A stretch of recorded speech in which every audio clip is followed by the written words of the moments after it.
Arena. Special guest referees, bigs and dogs. Commenting half bodies.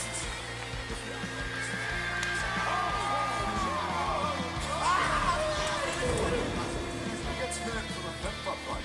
You take a full wallop in the face, man. Wag people! Welcome to the Real Wrestling Show. And we're back with another episode 42 of the Real Wrestling Show for the Real Wrestling Show, AEW. We're real wrestling fans doing a real wrestling show for the real wrestling fans. AEW Dark and Dynamite, living life. Yeah, man. So, yeah, it was a lie this week. I think it wasn't nothing. Dynamite wasn't anything spectacular. Far too many promos, I believe. But I think it tied a lot of stuff in, and built for the future. So. Again, like I said, due to the times, things are going to be a lot of promos, a lot of, filler, as it were, because there's no choice. Yeah. It's simple as that. Yeah, exactly. Yeah, so... I was glad that we didn't have a super show with that this time. Yeah, 45 minutes, I think that was a good amount of time, man. We had Taz and Excalibur on commentary. Don't know who Terry is, but he was a part of it. Yeah, first match... 20-minute time limit. Yeah. This is Dark, by the way. Dark. Free on YouTube, people. Every week. Yep, it's on Tuesdays midnight in UK. Just watch it Wednesdays, basically. Well, I do anyway after work. So first match, it was John Skyler, which I don't think it was his debut, was it? It wasn't. No. Versus Billy Gunn with Austin. Yeah. Well, they just call him Billy. That's what I said, didn't I? No, they go Billy with Austin Gunn. Yeah. Same as Cody and Brandy. And Brandy Rhodes. Yeah. I haven't got much for this one, bro. I've got about 3 notes. I got 2 lines. It was entertaining. Like Billy in the beginning. Obviously, using his size to the advantage of, stalking Skyler. And being a veteran as well. And what? Being a veteran, yeah. Showing off his... But he, literally, he was taking 3 strides and doing the whole length of the ring. Quality. Yeah, Billy stalking Skyler at the start. A few comedy bits then from Billy Gunn. Don't know if you've got any notes on the comedy bits, but, Skyler... Again, it's a bit of a comedy bit. Skyler not jumping high enough when they were doing ring work, back and forth, doing ring runs. And then Billy calls him on. He's like, I was never going to get into there. Do you know what I mean? Which I thought was pretty unique. Yeah, and then I got a finish. Well, you had the middle rope springboard speared by Skyler. Looked a bit... Yeah, I didn't note that down, man. I didn't feel that at all. I just felt... I think it looked like, when you catch your toes on the rope? Yeah. Kind of looked like he did that and face planted rather than speared him. It looked like his back curved as well, didn't it? Yeah. It looked like he folded the wrong way, Yeah. But not great. It was a beastly spin-out slam by Billy though. That was cool. It got a lot of height on it. It was like a slam dunk, Yeah. And then famous by Billy. Yeah. Billy wins, and I'm going with Billy man of the match. Yep, Billy man of the match.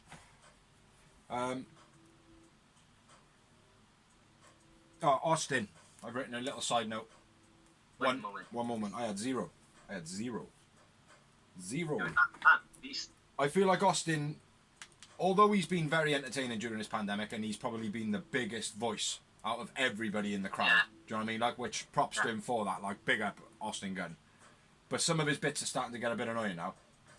It's you gotta learn where the line is to be all about me and being a participant and being all about you. Do you know what I mean? But he's a bit too loud when he was a bit too much. Yeah. And didn't like it when he come down the guy got in his face and he didn't break the funny nose. I would have preferred him to get a bit more Yeah. He must be injured or something, man, because he haven't fought once in this pandemic, but he's been there the whole time. So he must have hurt himself. They've had a tag match. Yeah, that was it. Not in a pandemic. You sure? Yeah. sure they've had a tag match on Dark or something. I'll check the notes back, but I don't think he has. I Thing think is, he's... even if he has, you can hide an injury in a tag match. Do you know what I mean? Yeah, no, I get that, like, but still, yeah. Yeah, so Billy... What? It was an entertaining match, though. It was. It was, Billy Gunn took Colt Cabana's spot this week, I feel.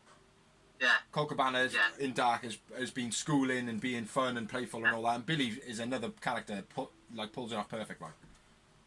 But Definitely. after this, because my missus loved this match, she was like, oh, that was quality, like. I chucked a little bit of old school Billy Gunn on.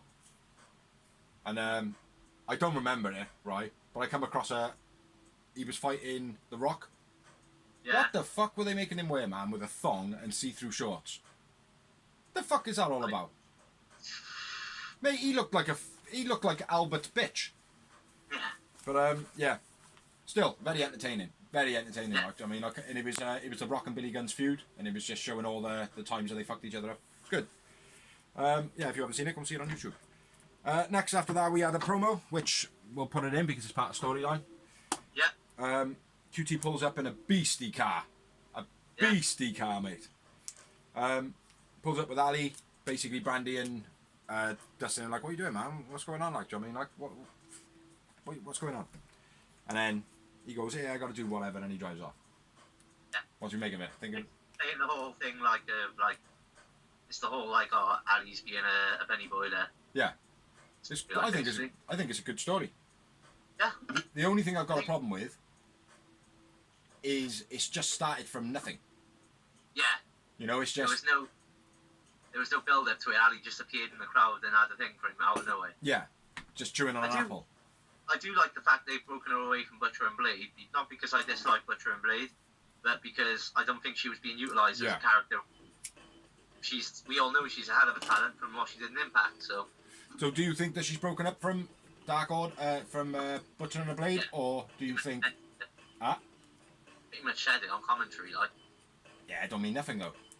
No, I know, but... I think it's a big ruse. I'll with him either for a while. I think it's Butcher and the Blade putting her to work so she can get so she gets them an advantage over QT and Dustin. Yeah, maybe, that would work well, as a way of stepping up. Could be a possibility. Let's see. Go on then, what's on the next match, man? So next up, we got a 20-minute time limit. Serpentico! Tag team match. Speaking of, that we just were, Butcher and Blade. Yep. This is John Cruz and Joe Alonzo. Serpentico! Yeah, straight off the bat, Butcher and the Blade attacking JC and JA, Joe Alonzo and John Cruz. Yep. Just rushing them. Nice pump handled fall away from the Butcher. That was beast. Yeah, that was beast. That was sick, mate. Too. Now, we've said a couple of times about the Butcher's fall away slams and a few of his moves. I felt like, right, by him grabbing that arm underneath the leg as a pump handle, it gave him a load more control. Yeah, and it looked... Yeah, it was almost like when he was doing it originally, maybe he was too big to older people and he just couldn't do it properly. It looked sloppy, but that looked tight. It looked finished. Do you know what I mean? Yeah, said it was my next up, bro. Yeah, nice, man. What you got? Next one was the sidewalk slam leg drop combo by B&B. Yeah. B&B is Butcher and Blade, by the way, people. Yeah. Gorilla press knee drop by Butcher. Yeah. Where he gorilla pressed him and then just drops him onto his knee. Beast. I tell you what was quite nasty as well. But the Butcher chucked. Fucking, I gotta start writing these names out, man. Joe Alonzo. He chucked Joe Alonzo into the corner. Yeah, the Beal. The what? The Beal throw. No, he just threw him in the corner like he was just gripped the back of his head and launched him. Yeah. And he hit the bottom turnbuckle and his head just fucking whipped back, man, big time. Did you notice it? No? No. Well, if you do watch it back, you probably won't, but yeah, he proper whips his neck back. Nasty looking gut buster, which is what you just said. The whatever you said. I like the turn in the suplex from Butcher. Yeah. Where he as they went over, it not like what's Oh, my words is failing me, man. Goldberg, what's his move? Jackhammer. Jackhammer. It wasn't like the jackhammer. It was a suplex. But then as they were in that position where they were just about coming down, he twisted on his knee. And I thought that was... The total wheel suplex in a way. Yeah. It was nothing special, but it just, again, it made him look like he had control. You know? Yeah. Oh yeah, at this, I don't know where you are in your notes. I wrote down the Blade pinning Joe Alonso, and then lifting him up, rather than finishing the match like. And then I've got the finish, so I don't know what else you got. A beastie backbreaker into the finish. Yeah. Looked dangerous. Yeah. It did look a little bit dangerous, that one. It's very effective. It's the green people, isn't it? Yeah, it's not so much that though, mate. It's like, as green as you are, taking a suplex, that's, any fool can do that. Me and you used to do that all the time, like doing suplexes. The problem is it looked like Butcher did it too quick for Blade to actually administer his position to take it. Do you know what I mean? Like, and in the end, it looked kind of like a little bit like Private Party's Isaac when he did that move to Matt Hardy and he just kind of fell across his body. It just looked a little bit sloppy. Do you know what I mean? But yeah, it was an half decent, not squash match, but squash match. Do you know what I mean? It was kind of putting Butcher and Blade trying to make them look a formidable force again, because the last few times they've been out, they've been squashed. Yeah. Got to get them back up there, like. But I'll be fair to say, and I'll say it on the camera. I'll say it to that there. Braxton Sutter, not too bad in AEW. Yeah, he's alright. He looks like a fool. Do you know what I mean? He's got to get something wrong, but yeah, he's doing better. Man of the match for me, the Butcher. Me too. Me too. I had 4 moments. I had just the one. Just the one. Fair play. Yeah, it was a decent match for what it was. So Bendico, John Cruz and Joe Alonso, they didn't do too great in this match. But no. Hey ho, what it is. They were there to be squashed. Exactly. Then we had another promo, which again we'll put it in because it is due to the storyline. Yep. And it's Avalon and Peter Avalon and Brandon Cutler with Lever, and she tells Avalon and them that she's gonna be their manager, basically. Yeah. And then Avalon's like, yeah, whatever, and then Cutler's like, well, just don't cheat. Do you know what I mean? And then that's what it is like. I think it's a good pairing up. You know, it's certainly good for building the rivalry for them to go one-on-one. You know what I mean? Yeah, if they keep this going on for a long time, it could end up being a main event of a pay-per-view, bro. Mm-hmm. Because it could become, who's going to lose first, like? Yeah. It'll become more important than the champion, like. Exactly, yeah. Get their big win. Yeah. You know, they're certainly building storylines real well, like. Yeah. So moving on to the next match, 20-minute time limit, and it was Christy James versus Killin King, or Kyling King. Killing King! I like this because I think it's the first time we've had two reasonably new talents against each other. Yeah, and I'm glad this happened. Because when they come out, I was like, hang on, who's the squashy? Do you know what I mean? Yeah. Who's the one that's going to get beat here? Like, do you know what I mean? It's like this kind of... But Kylie King, I think she's pretty decent. And Christy James, she's had decent moments, but I feel like she's got something like... Do you know what I mean? The fans certainly love her. Yeah. I think Christy James is the Brazilian, right? Yeah. I think she's definitely got a lot of charisma. She just needs to work on not even a ring. Wrestling. It's more the smoothness of it. Yeah. Yeah, but definitely. Kylie King, I really like. Yeah. Well, Christy James has got the look, definitely. You know, and with the samba and all that, and the way she shakes her ass, and you know, things like that, it suits her. Do you know what I mean? Like, she looks the part, but then she starts wrestling. So that's what I'm saying. It looks a bit. It's just not smooth. That's all. Yeah. Like the moves she's doing, they're all done right. It's just a bit slow and a bit blocky. Mm-hmm. I totally agree.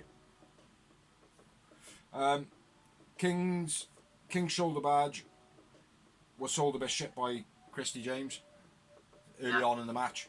Like, from that, it just felt like, and that's like, it was like the second move or something like that. And I literally felt like, oh, this ain't going to be good. Do you know what I mean? Yeah. Like, to get that vibe so early on in a match is a bit of a piss take, really. Like, yeah, James was waiting around to do moves. She was like, "You ready?" And then she was doing them. Yeah. I don't like to see that. We've touched on that many a times. She was jumping into moves as well. Like, she was kind of like, she was waiting and then jumping into them. So, a bit shit. I mean, the mat wrestling at the beginning wasn't too bad with the arm drag. I was just going to say that, the armbar takedown.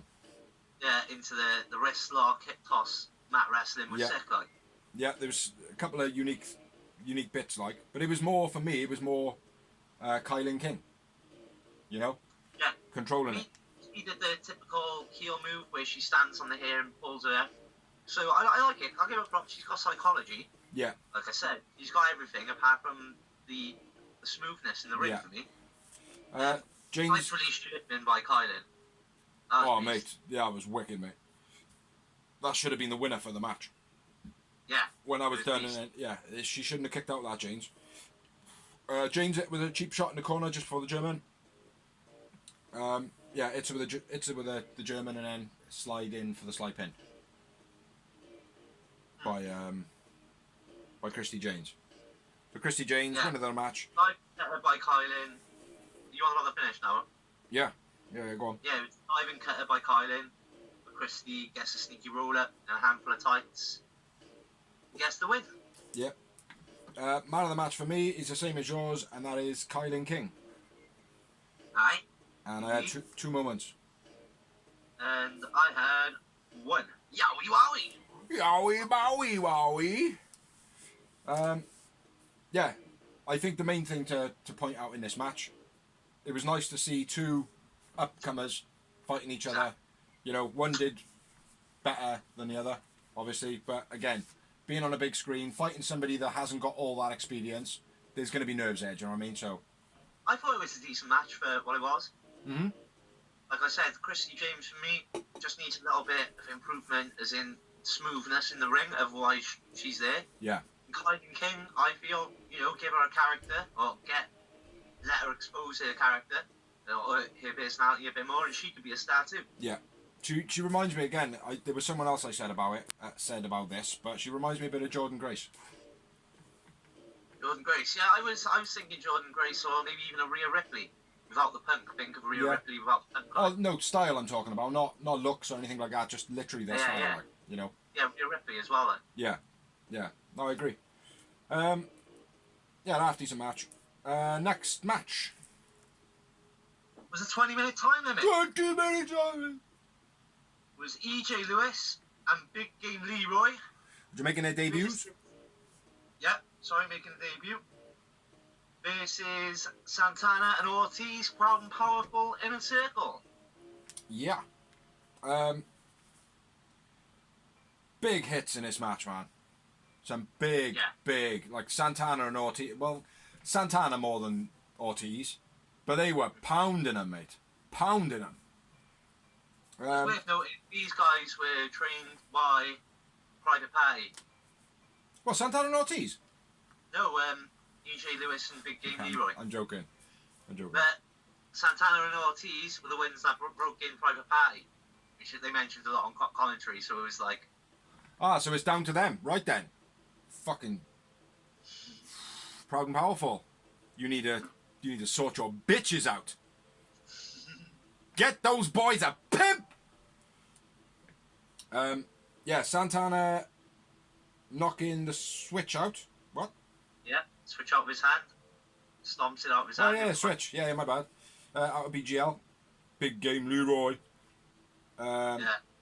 Big throw to EJ by Santana. Launches him across the ring. Yeah. Santana slipped off Ortiz on the splash. I think that was supposed to be a moonsault. Well, before that, you had a nice back-to-back suplex by Ortiz. That's it, carry on. But, yeah, you know when they do their bit, I thought the floppy fish was going to happen, but it didn't. They do a couple of things. They do like a flip of swanton, blah, blah, blah, whatever. And then Ortiz is on his hands and knees. Yeah. And Santana normally does a backflip into the splash. But this time he just slipped off and just did a Samoa Joe style backsplash. I don't know if you noticed that, but Ortiz taking EJ's head off in a clothesline. That was sick. He hit him with a soft one first, and then he hit him hard the second time. Like, what the fuck does that say? A bicycle kick to EJ? A bike kick? A big kick? A big kick? A bibby kick? What? Kick. Yeah, why not? Let's just say it's that. And then had a gory special into knife edge chops by Santana and Ortiz. Yeah. That was cool, that was. EJ looked very dazed. Yeah. Nice. Nice double super kick by Lewis. It was like, the reason I say it was nice. Oh, yeah. He did the super kick, but didn't put his foot down. He went straight into another super kick, didn't he? Yeah. I like that. That was well very cool. I don't know what I've written. Over top momentum, powerbomb. Oh yeah, fucking hell! When he gets him in a powerbomb, you know when they lift him up into the powerbomb, he just releases him over the top and he smashes into the turnbuckle, man. That was beast. Yeah. That was beast, mate. And then I got the finish. If I'm correct, then that leads into the line assault by Santana, right? No. Yeah. Actually, yeah. You're right. I think. I'm not sure. I don't know. I've got the finish. I got the finish of the match. Yeah, Liger bomb into the reverse back buckle bomb. Yeah. By Santana. That's what you were on about. Yeah. And then, the sweeper by Santana and Ortiz. Santana and Ortiz win the match. Yeah, man. I thought it was a good match. It was certainly good for Ortiz and Santana. Do you know what I mean? Like, but fair play to EJ and Big Game Leroy. Yeah. They took a battering. You know? Yeah, that's what I mean. My man of the match was Santana. Snap, brother. And I had 6 moments. I had 3. 3. Yeah, they kicked the shit out of him in our fair play. Next match of Dark. 20-minute time limit, and it was Brandon Cutler. What? The mini event of the evening. Is it? Yes, it is. Fucking hell, I only got 1 note of pages. One page of notes, even. Yeah. And it is Brandon Cutler with Peter Avalon, and they are accompanied to the ring with Lever Bates versus the Natural Nightmares, which is QT Marshall and Dustin Rhodes with the Forever Sexy Brandy. Woo! And then QT brings out Ali. Who's not too bad. Not too bad at all. Ali goes over onto commentary. Yeah. So kick it off, brother. QT right at the beginning, big hip toss. Yeah. I like that, the elevation he had on that. Yeah, the way he got vertical as well and so slow, like. Yeah, I like that a lot. Real good. All the way, QT fold away into the vertical. Yeah. That was quite beastie. And then I'm down to the part where QT knocks the book out of Lever's hand, if you've got any more before that. Just him running up the turnbuckles, I thought was pretty cool. How fast he got up there. To hit the plancha or whatever. No, he came down with a double axe handle or something. I can't remember what he did, but I just remember like thinking, like, oh, he's going to bounce off the ropes, and he didn't. Like, he was like, up there, like, it was like, fucking hell, fair play. Yeah, and then QT hits a book from Lever. Yeah. Then Avalon suicide dive to the outside of the ring. Yeah, it was decent. Yep. I like his Booker T kick as well, man. Suits him. Huh? Peter Avalon's Booker T kick. The leg lariat. Cool. Very cool. Suits him a lot, man. Peter Avalon is an in-ring person. I think he's really good. It's just the librarian gimmick. Yeah. I think he's good, man. I think he's pretty good. I think Brandon Cutler's pretty good as well, like. Not as good as Avalon. Avalon has got, you can see he's got more experience. Yeah. But definitely. I think they're both good, like. Yeah. Cut a nice senton. Sorry, go on. Forehand. What? Springboard forehand. Yeah. By Cutler. Yeah, very good, that is. I do like it, right? But I don't know whether it's me just being an AJ Styles fan. But I don't know. He does it well. Yeah. It's AJ Styles' move. Yeah. So he's Well, he's not doing it well enough. I think it's good, man. Do you know what I mean? Like this week, it didn't deserve a note. I didn't write it down, but it still impressed me. You know, I think it suits him. It doesn't have to have all the energy in it all the time. Do you know what I mean? Like, you know. Yeah. But he does pull it off good, and you know he does. You know. Yeah, he put it off well, but I don't know. That's what I'm saying. I don't know whether it's just me being an AJ Styles fan and is making my head be a bit of a bigot. Well, the thing is, we pick up as well on like if there's too many cutters being done or too many dives being done, and this. Do you know what I mean? Like, so we do reference from many other places. You know, so. Yeah. Brandon Cutler's nice senton off the apron into the ring. I thought that was quite nice. It was like an Eddie Guerrero type thingy. Not as good, but Avalon hits Cutler in the face by accident twice. Like how do you like that again, right? Normally it would just be the whole one thing, and then they'd be in each other's face going, "Oh, you hit me," or whatever. Like, do you know what I mean? Like, but the fact that he hit him once, and then managed to get him again, and it was like, what? Like, it shocked me a little bit. It's like, oh, how can you hit your partner twice? Do you know what I mean? Like, straight, like in the same swing, like, do you know what I mean? But yeah, that was pretty cool, unique. Dodgy double knee to Dustin by Avalon. He jumped onto his back. He jumps up, and like when Dustin went down, it looked like he kind of come about that close to landing on the back of his head, like. So I thought it was a bit dodgy. You got any notes here? Because I'm talking away here. Yeah, I know. I was waiting, bro, because I knew where you were. So I know now. I'm at the point where Dustin gets he's in on the hot tag. Power slams them both. Yeah. Nice power slams, as Dustin always does. Fair play. Is this past Lever grabbing the leg?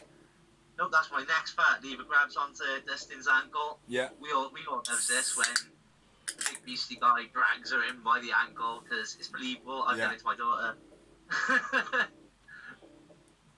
So yeah, I love that. And then Brandy ruins the spot. Yeah, she does, because the stunner is fucking shit. Shit. She can't do it. Sorry, she can't do it. You're a very beautiful woman. A shot of brandy is very entertaining. You're very good when you come out and you talk and everything like that. I think, but stop wrestling. Stop wrestling. I wouldn't say stop wrestling, because the other week when she did that like with Jake the Snake, she took that a beast, and we were picking her up all the way. I suppose. I don't know, mate. For me, sometimes like she gets in a ring and does spots like this, and it never works. You know? It's because he's doing big.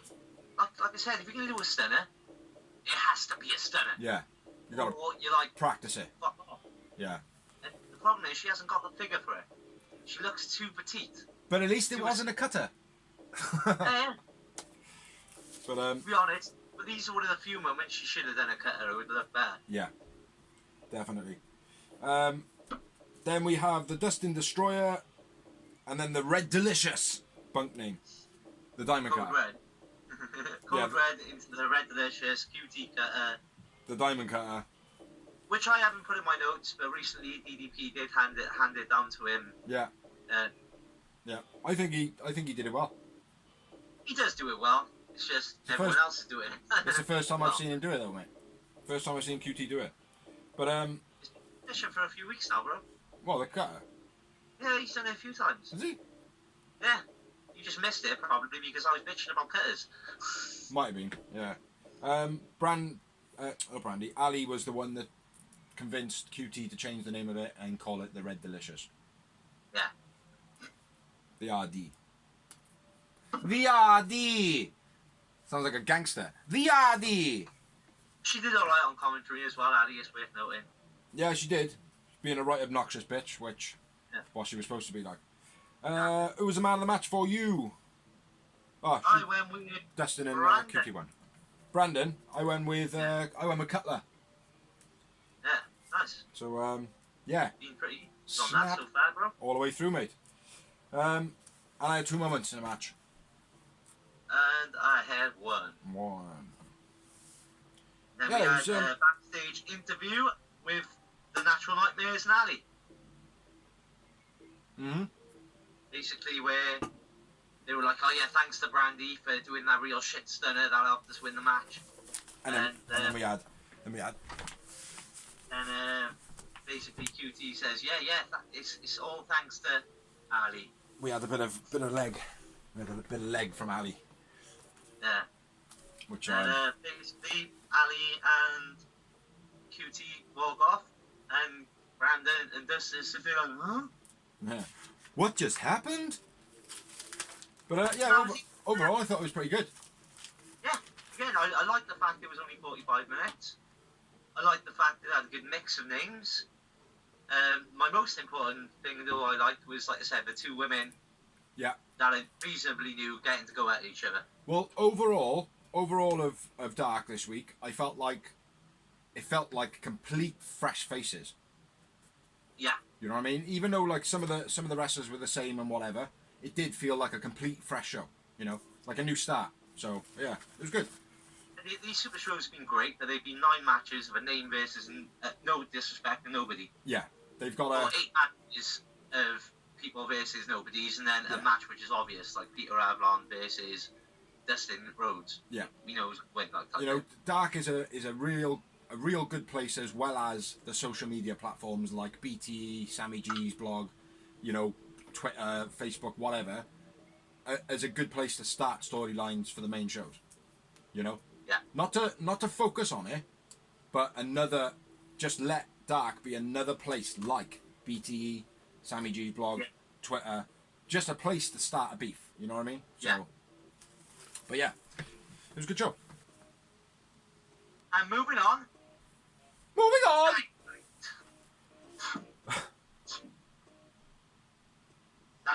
Dynamite. What the fuck? That's fucking magic. So, moving on to Dynamite. Dynamite! That's fucking sick. Hello, I'm Harry Potter. Moving on to Dynamite. Right then, we start off with a Black Lives Matter promo. Which, Black Lives do matter. White Lives matter. Asian Lives matter. Everybody matters. But at this particular time, at the moment, there's a big thing going on. Don't want to get into it too much. Lloyd George was murdered by a policeman in America, and it's being turned into this massive racial thing, which, you know, can be and definitely has been. But all I'll say is Black Lives do matter. You know, they do matter. So I don't want to get too much into it because people are very, very touchy on it, man. I will say, very interesting backstage this week with that, because you had Mark Henry, Booker T, and CM Punk on there. Okay. CM Punk was put on the spot quite harshly by Renee Young, being the only white person there other than her. She was like, I'm not going to say anything. I'm going to leave it up to all you boys. So CM Punk, what's your take on the matter? And he was dropped right in it. Yeah. He told the story of his first tattoo, which is a number. Yeah. Which he said, I'm not quite sure what it was, but it's his grandfather's or his great-grandfather's squad number or something. Yeah. And he says, basically, my great-grandfather ran at Nazis on a horseback at tanks. But so he's Hangman. His grandfather was Hangman Page. Sick. And he was tearing up, so and it was real emotional. It's worth watching, honestly. Yeah. And basically he says, and our president, I don't care, whatever you say, you can rewind it, cut it, however you want.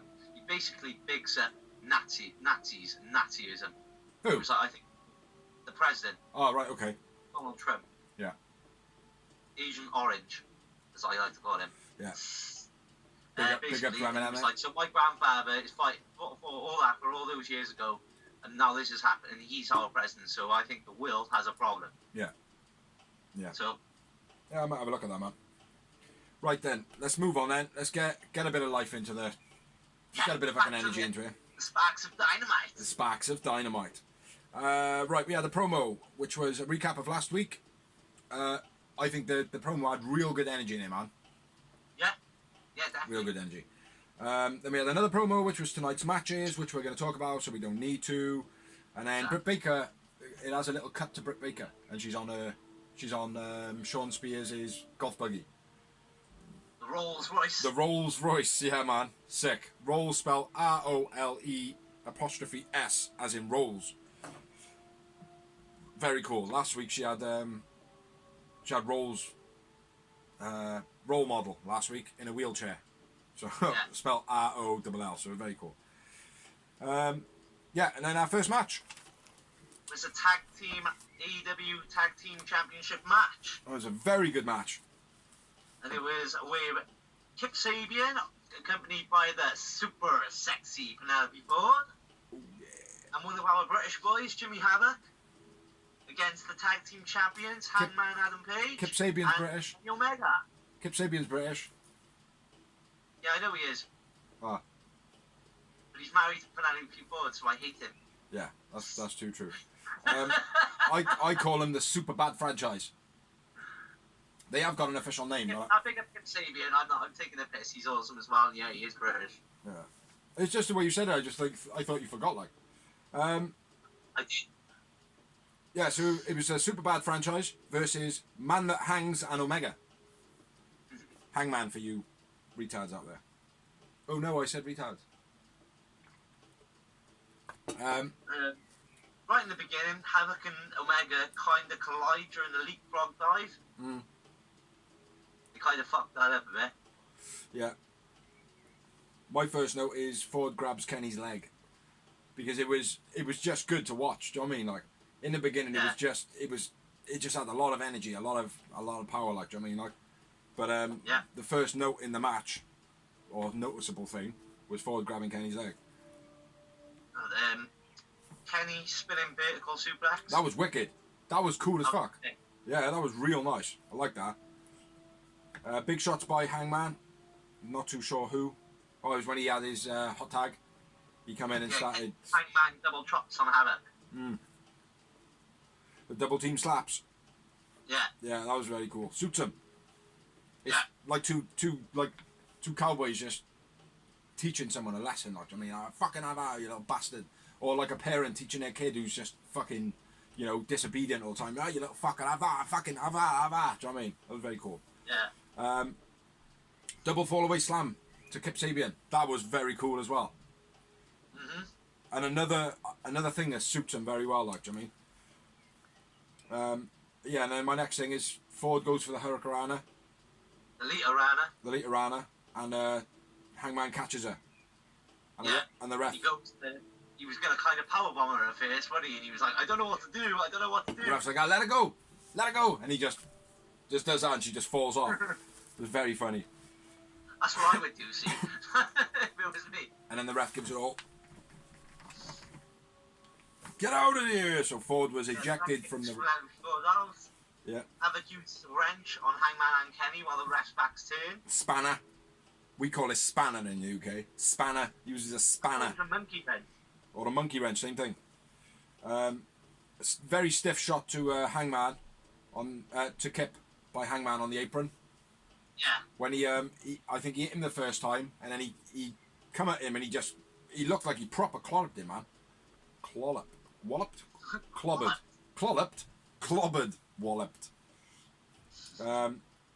Hangman kicked out of the ring with the baseball slide by Kip. That was pretty cool. Yep. Rolling Green Bay slam into the backstabber by Kenny. Yeah, is that where... Yeah.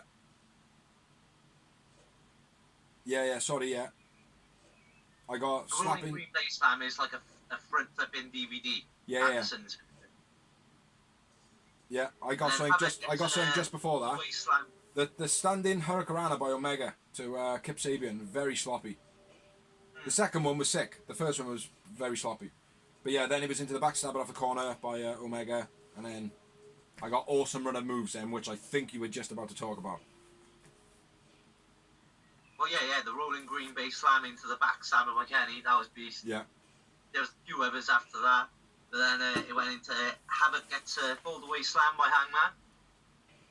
Yeah. Hangman always does a fold-away slam sick, reminds me of JBL and Scott Hall. Swinging top rope DDT by Kip on Kenny, that was dope. Yeah. DVD by Havoc into diving double stomp on Kenny. 2 secs. Just before that, Havoc come up on a ring with a hacksaw. Brought a hacksaw, yeah, interfered with a hacksaw, but didn't manage to hit anybody. Beastie clothesline from Hangman. Like a clothesline from Hell type style. Yeah. And then, the DVD by Havoc to Omega onto Hangman in the corner. Yeah. And then Havoc goes for the finish, but Hangman makes the save. Yeah, it goes for the DDT. Well, he hits him with the DDT. Beastie move, fair play. Yeah. And Hangman knocks the pin, which was very cool. Good psychology in this match. Then you got the assisted German suplex, which is beast. I love that. Say that again. You know, the assisted German suplex. Oh, yeah. Throws him. Yeah. I love that. They do it every week, but it looks sick, fair play, every time. And it's ridiculous as fuck. The reverse Hurricanrana by Kip to Omega. That was sick. Yeah. That was sick. Like, sometimes he doesn't pull it off so well, like, but that one looked real good. Sick Snapdragon.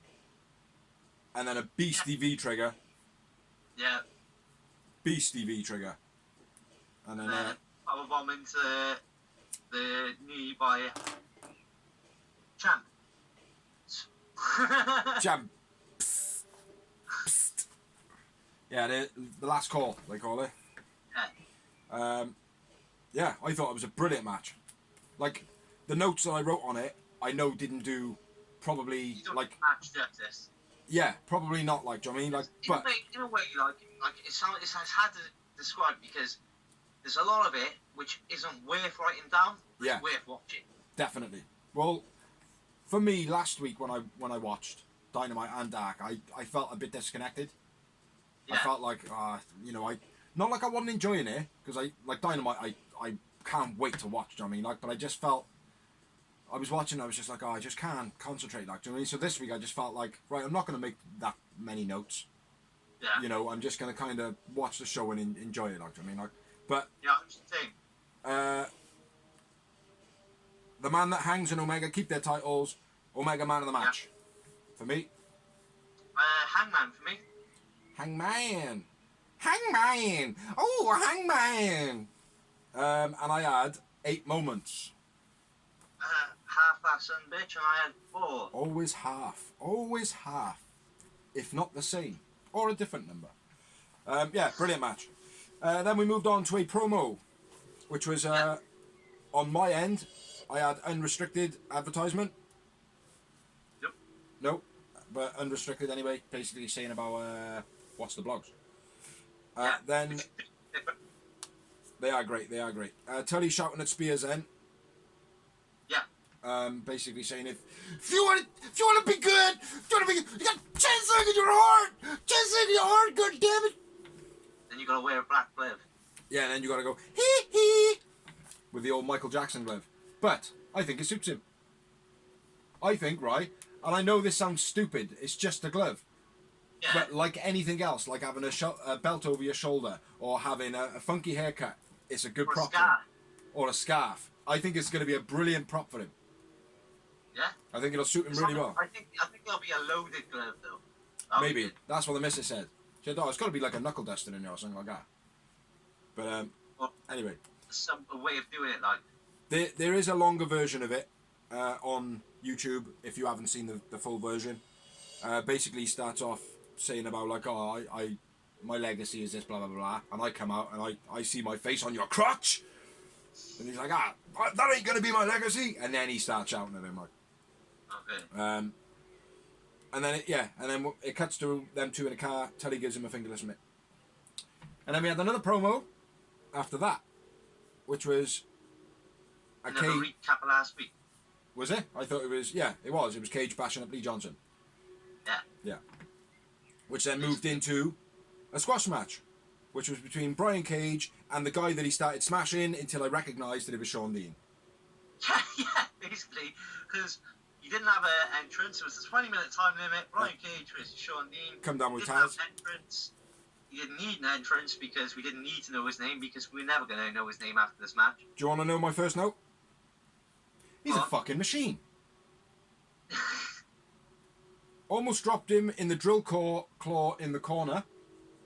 Yeah. End of match. Okay. Overhead release belly to belly by Cage. Sick. Yeah. Remind me of Kurt Angle. This was all. This was all in the one note of he's a fucking machine. Yeah. I know. Reverse sit out vertical suplex by Cage. He's a fucking machine. Yeah. Back rope vertical suplex, which she's done for a while now. Sheeta's been doing it as well. Yep. He's a fucking machine. Let's make it a beast.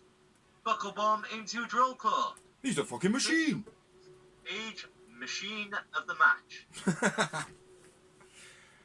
3 moments I had. I had 2. 2. Couldn't half 3, so he just went with a rounded up number.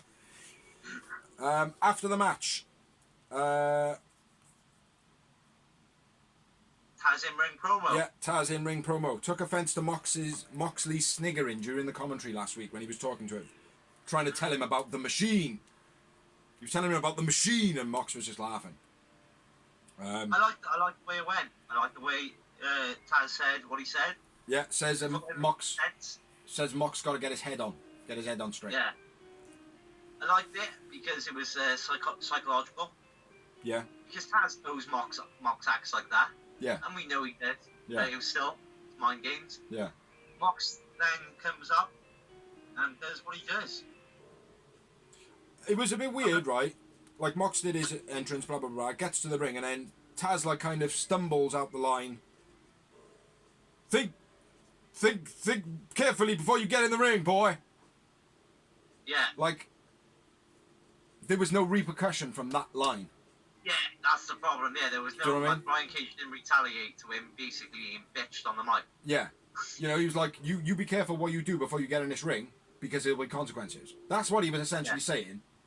You know, but then where Brian Cage didn't attack him or anything like that, it was just like, oh, well, okay, that was a little bit of a wet threat. You know what I mean? Yeah.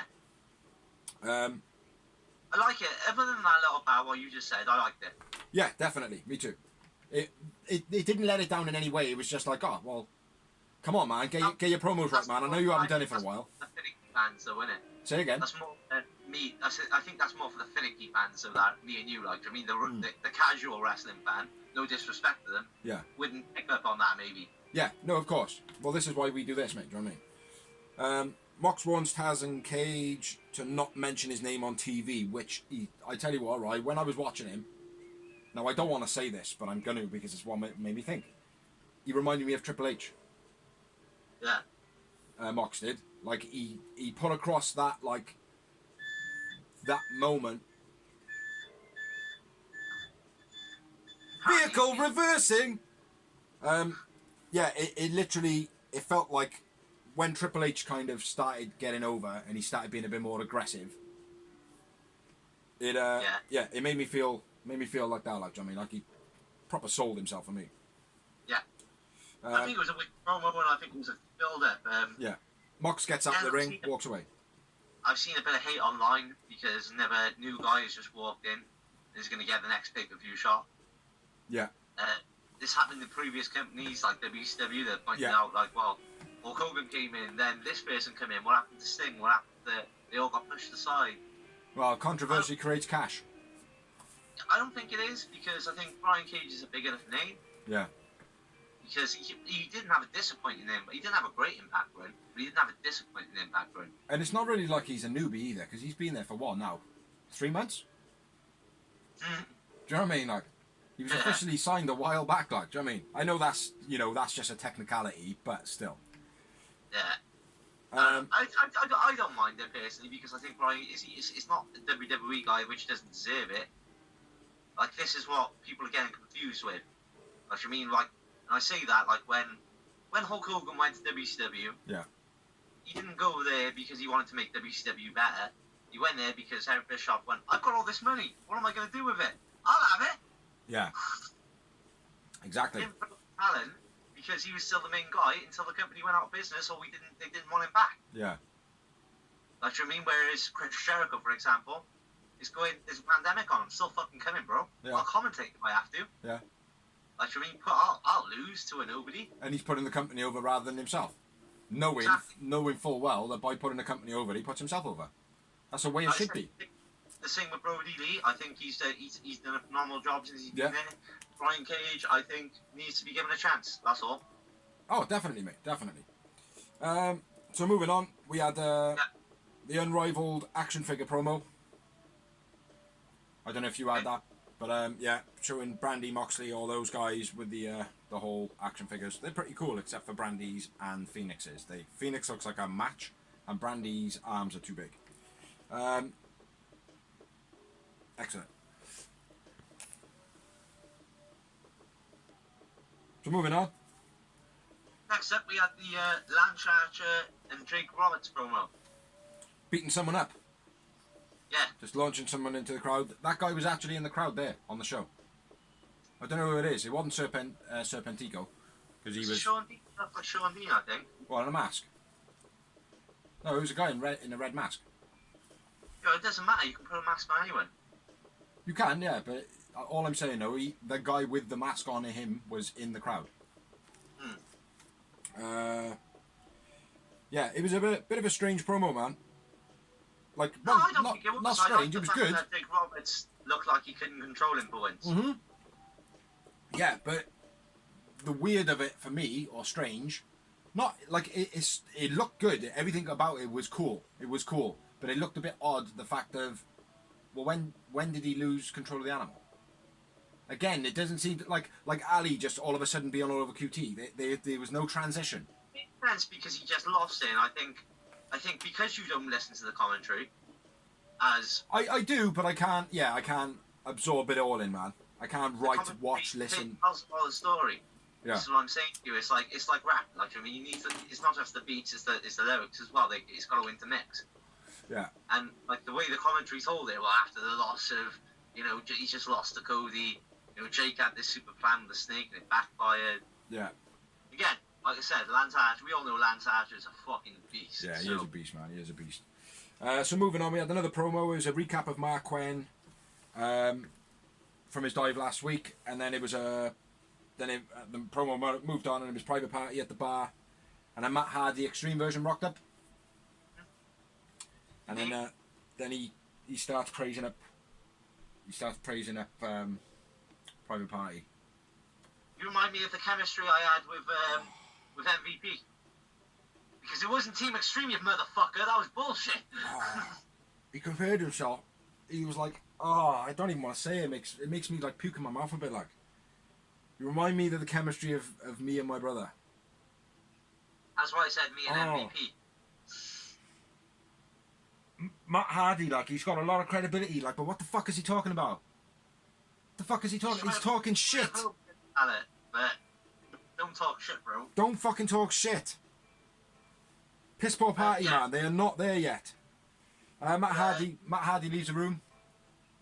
And he bumps into Sammy Guevara. Don't worry, Sammy, we're cool. Yeah, looking like what the fuck? That was pretty cool. Then we had another promo, and it was Cody and Tyson recap from last week. Then the Battle Royale recap. I was Jericho, not Cody.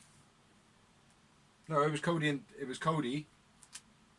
It was Cody first. Then it was the Tyson with Cody, showing about the belt, like coming out and having the belt and doing all that.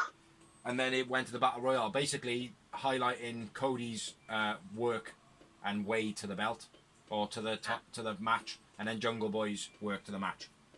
It's worth noting as well, again, this is something I haven't put on the news and I didn't discuss it with you, but Cody has recently said that he will defend the AEW TNT title to talent outside of AEW. Yeah. Okie doke. Good. And we said this as well. We said this. They should have something where anybody can be able to win it and defend it on a different show, hopefully, Yeah. And even if they lose it on their show, that person's got to come back and fight it on AEW, Yeah, exactly. So, moving on. Brian Cage promo, the first of, and Fyter Fest. Yeah, which is going to happen. Not in London. Not in London, no, unfortunately. Fuck Corona. Fuck Vince. Oh, yeah. My bad. Oh, fuck Vince too. My bad. Just I say fuck and Vince comes out like. But anyway, they're doing it as Impact have done pay-per-views over. Well, I say pay-per-views, I'll call them special events because they're not pay-per-view. Yeah. But shows that were previously pay-per-views, that can be pay-per-views, they've spread over 2-week periods, which is what Impact have done in the past, which AEW have taken a page out of their book and they're doing it with Fyter Fest, which is going to happen over 2 Dynamites, AEW which is stealing. are on the 1st of July and the 8th of July. Yep. Happy days. Then we had another promo. It was Vicky Guerrero recap of the Inner Circle, or as I've written it down, Insicle. I like it. Yeah, with Tyson. Tyson says he's going to make a comeback. Jericho blames Colt Cabana for not knocking Tyson out backstage after the brawl, after the Stampede match. Huh? Guessing his way, he's the one that blocks him from Tyson, which I like. Yeah, it's good. Yeah, it was a pretty good promo, that was. I think that was good. Good video. Yeah, Mike Tyson in the recap show, he still can't get his t-shirt off. No matter how they edited it, and they did edit it very well. They used the camera footage from behind Jericho. Yeah. But unfortunately, he still can't pull his t-shirt off properly. I know. Yeah, and then moving on, we had the match which it was kind of leading towards, which was Colt Cabana in a 20-minute time limit versus Chris Jericho? Chris Jericho. And he came out with Sammy Guevara on a knee pad wheeler. Scooter thing. Yeah, and Jake Hager. Yeah. A weird noting, this is the first time ever Colt Cabana and Chris Jericho have wrestled in any company. Oh, is it? Yeah. It was a good match. Which I thought it was.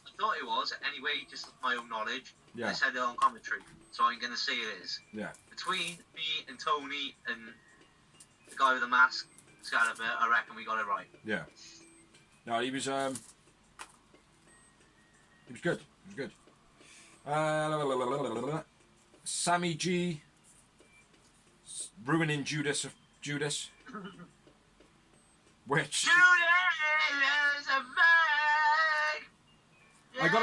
I gotta be fair to say though, right? That's probably the only time you've listened to a song that sounds in tune to you. I would imagine. Because your singing is fucking terrible. I can sing, Nick, I can sing. Yeah, and then it started off Jericho boxing Colt in the corner. Yeah. You know, obviously doing the whole charade of, oh, I can do what Mike Tyson does. You know what I mean? It was pretty cool. Jericho's a fucking genius. I can't say it enough. I always do every week this year. He reinvents himself every single week now, mate. I've been a fan of it since like '96. Like, do you know what I mean? Yeah. Since he was an itty-bitty cruiserweight. Yeah, Jericho boxing him in the corner. My next note is Colt moonsault to the outside, off the middle rope. That was pretty cool. I think he executed it very well. Yeah. By this point, Colt's mouth is bleeding. Is it? I didn't notice that. Yeah, the fucking shitload of blood on his. He must have like bit his lip or bit his tongue or something. Okay. He gets Cabana off the top rope out of the ring. That was cool, man. Yeah. The way he like clotheslined him and the way that he flipped over that corner, I've never seen that before like that. Yeah. Like the way Colt goes over the top of stuff, he flicks himself vertical and goes over rather than just go crumple over. You know what I mean? He's got an odd body shape as well. I mean for a wrestler. Yeah. He's got like typical bloke shot shape. Like, I mean, like you could see him in the pub, just having a pint, like, and not looking out of place, like. Yeah.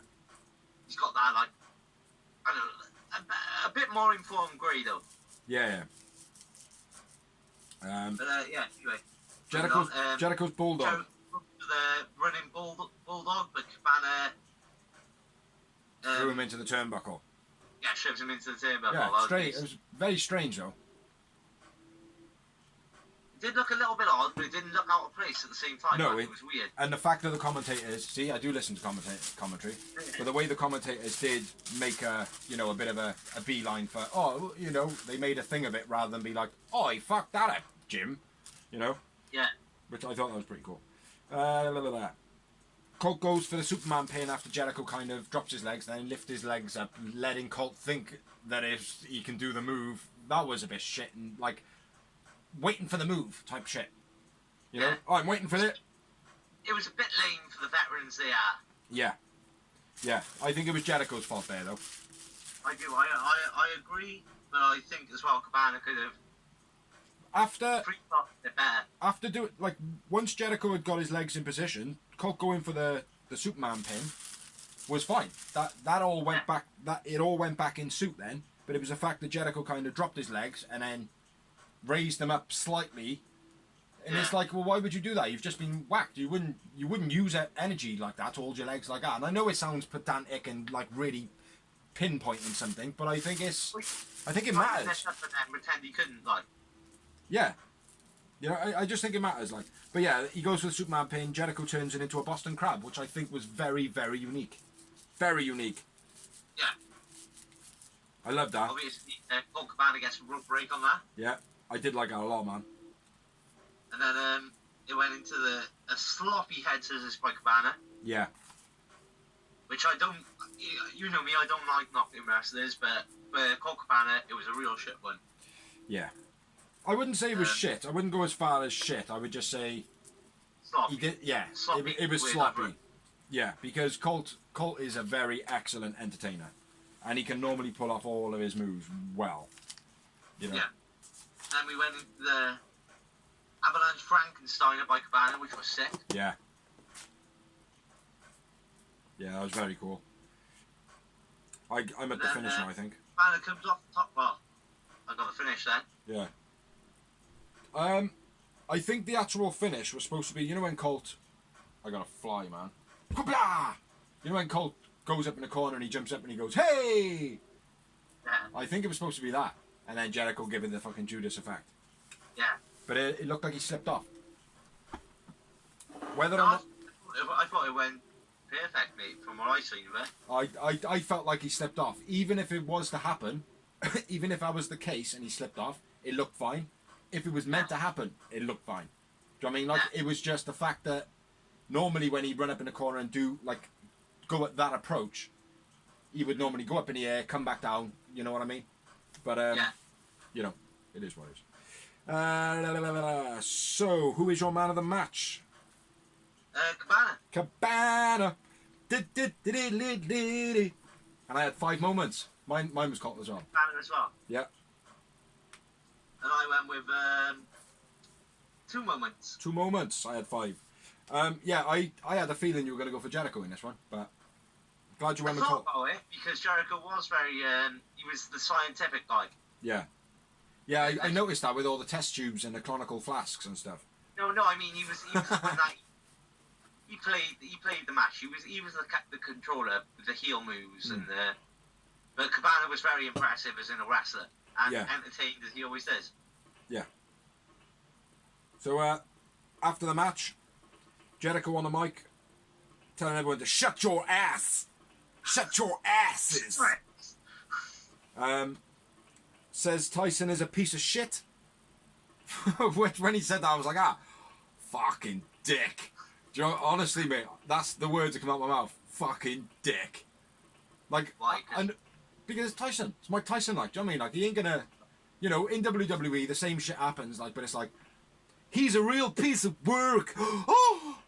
But the fact of calling Mike Tyson, Iron Mike Tyson, a piece of shit on national TV, do you know what I mean? Like, that's quite big. The guy's a wrestling fan. This is what people are forgetting. I get it. I know it, mate. Wrestling. He is me, but obviously a lot more jacked and a lot more richer, and he can knock someone out. But still, you don't call Mike Tyson a piece of shit. Out, don't get me wrong, but not everyone. You don't call him a piece of shit, though, man. Now, Jericho told the crowds to shut their ass, but then when he said, Tyson, you're a piece of shit and I'm going to shove your head up your ass, they bleeped it. Yeah. They bleeped the second And ass. a lot of people said that, so you can say shit, but you can't say ass. Hangman Page should do a bit on that. So what happens if I say, good? What happens if I, 12? And then beat them all It's out. the old DX promo, though, isn't it? Huh? It's the old DX promo. So? Here on USA Network, we're not supposed to say beep. No, but beep, do it different, innit? but we can say. Just do it different, like. Calls out the baddest man on the planet. Come on, then, baddest man on the planet. Come on, and let's see you. Let's see you. Let's see you. You. I reckon it's happening in a Fighter Fest. What? I reckon they're gonna fight. They're gonna have a match at Fighter Fest. Ooh. Tyson and Jericho. I heard it was Orange and Jericho at the pay per view. I don't know. I don't know. I'm not I don't know. confirming it. I'm saying I think. Anyway, Jericho calls out the baddest man on the planet, and Orange Cassidy comes out. He's a boss. Comes out, picks up Jericho's hands, puts it in his waistband, and then obviously hightails it out of the ring because he was going to get the shit kicked out of him by Hager. Jericho basically gives Hager the get him. But I like the way Cassidy evades everyone, but then he gets the ring rails, and then best friends lift him out like very cool. But one thing I will say, I think Orange Cassidy has got the potential to be the biggest star in the world of this. Yeah. If he becomes a heel. Orange Cassidy. Yeah. Not now right imagine, right? Everyone's loving him right now. He's one of the biggest faces in the company. Everyone loves him, right? And he becomes a heel, and becomes a proper wrestler. He doesn't put his hands in his pockets or anything anymore.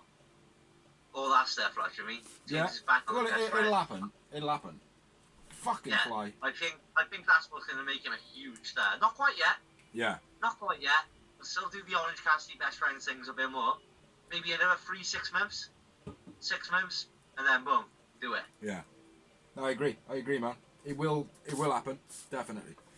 Yeah, it was a very entertaining segment, I will say. Like Colt vs Jericho, there was entertaining bits in the match. It was entertaining, but there was sloppy bits in the match. But it was not as much as the aftermath. Do you know what I mean? So I'm gonna say it as a segment, but very cool.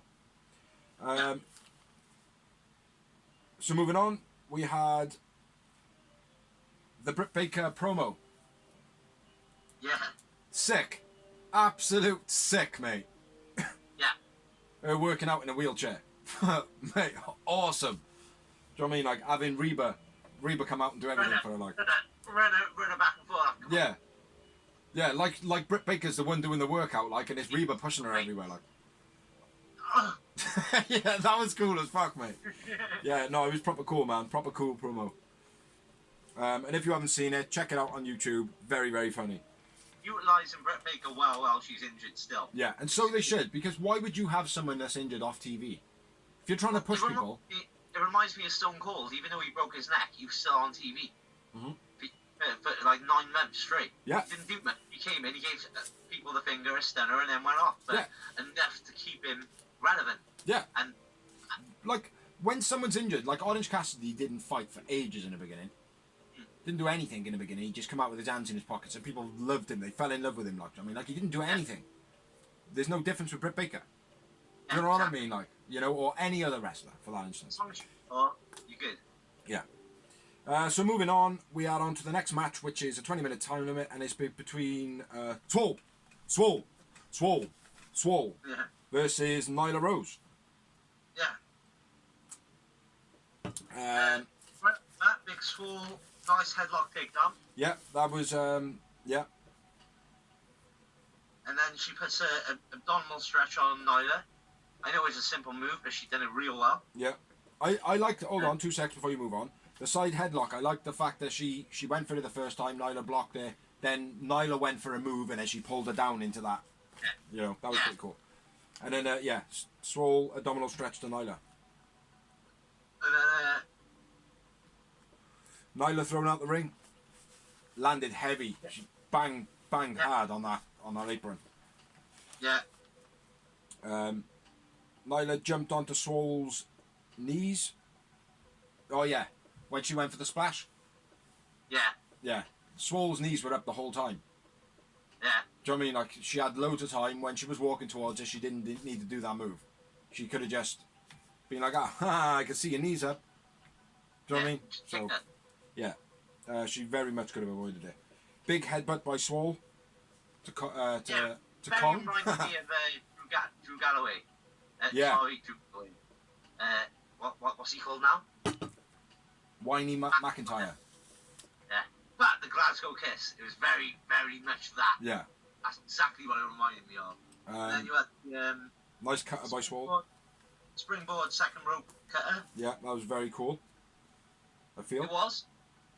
For a cutter, fair play to her. Yeah. Big pump kick. Spear by Nyla Rose. Oh yeah. Big pump kick. Goes for the big spot. The Swole counters into a pin.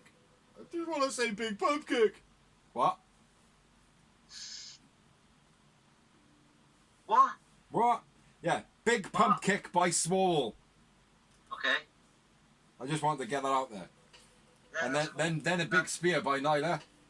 Yeah. And then whatever you were saying there. Then she goes for the beast bomb. Yeah. Mounted into a pin. I like that. That was a nice transition. She almost caught her head caught her over the top. Yeah, it worked out nice. It was nice. And then they got the finish. Only gets a 2 count, obviously. And then shit. Where the fuck am I? I don't know. Yeah, I'm with you. Nyla hits a spinebuster bomb. Yeah, not a beast bomb. Yeah, it was a different variation. Commentary took note on it as well. Yeah, it looked. I think it was the beast bomb, but slopped. The slop bomb. Flop. Yeah. But it looked awesome still. Yeah. I thought it looked good, and commentary didn't call it. They didn't do what WWE and went, "That's the balls to Jericho," even though it was a Boston Crab. Yeah. They were like, "Oh yeah, it was a variation of the beast bomb." She obviously did a spine buster into the bomb. Right? Yeah. I appreciate that, man. I mean, I didn't actually notice that because I was writing, but I do appreciate the fact that is commented on because it's important. You know, exactly. It makes it look more believable. People fuck up all the time. Do you know what I mean? Like, like for playing FIFA. Say again. Yeah, if you know what I mean by playing FIFA. Oh, well, that should have been a red card when it was just a throw-in. Yeah. Who was your man of the match, man? I'm going to say Big Swole. I went with Big Swole. Big Swole. And I had 3 moments. How many did you have, brother? Maui Wowie. 0. 0? Really? It was good, but nothing. Alright, don't go on. It sounds like a long story. After the match, Tony Khan is with Swole. Yeah, Big Swole and Britt Baker intervened. Yeah, it was Tony Schiavone. Yeah. That was cool. Schiavone. Britt Baker telling Reba to reverse. Back it up, boom, into the railings. Come on, I'll fucking have you now, whoa, and then driving off. Like. That was better than all the car stunts they've done the last 2 weeks for Cody and I know, yeah.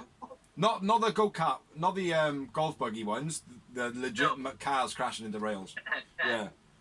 Maybe it was a mocking of it, like, do you know what I mean? Then we went into a shitload of promos. Yeah, Darby Allin, Tony Schiavone interview.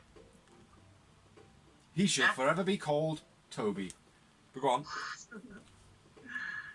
Yeah. Darby says that he can't wrestle this week. Mm-hmm. And Tony asks him if all the interviews by Taz affected his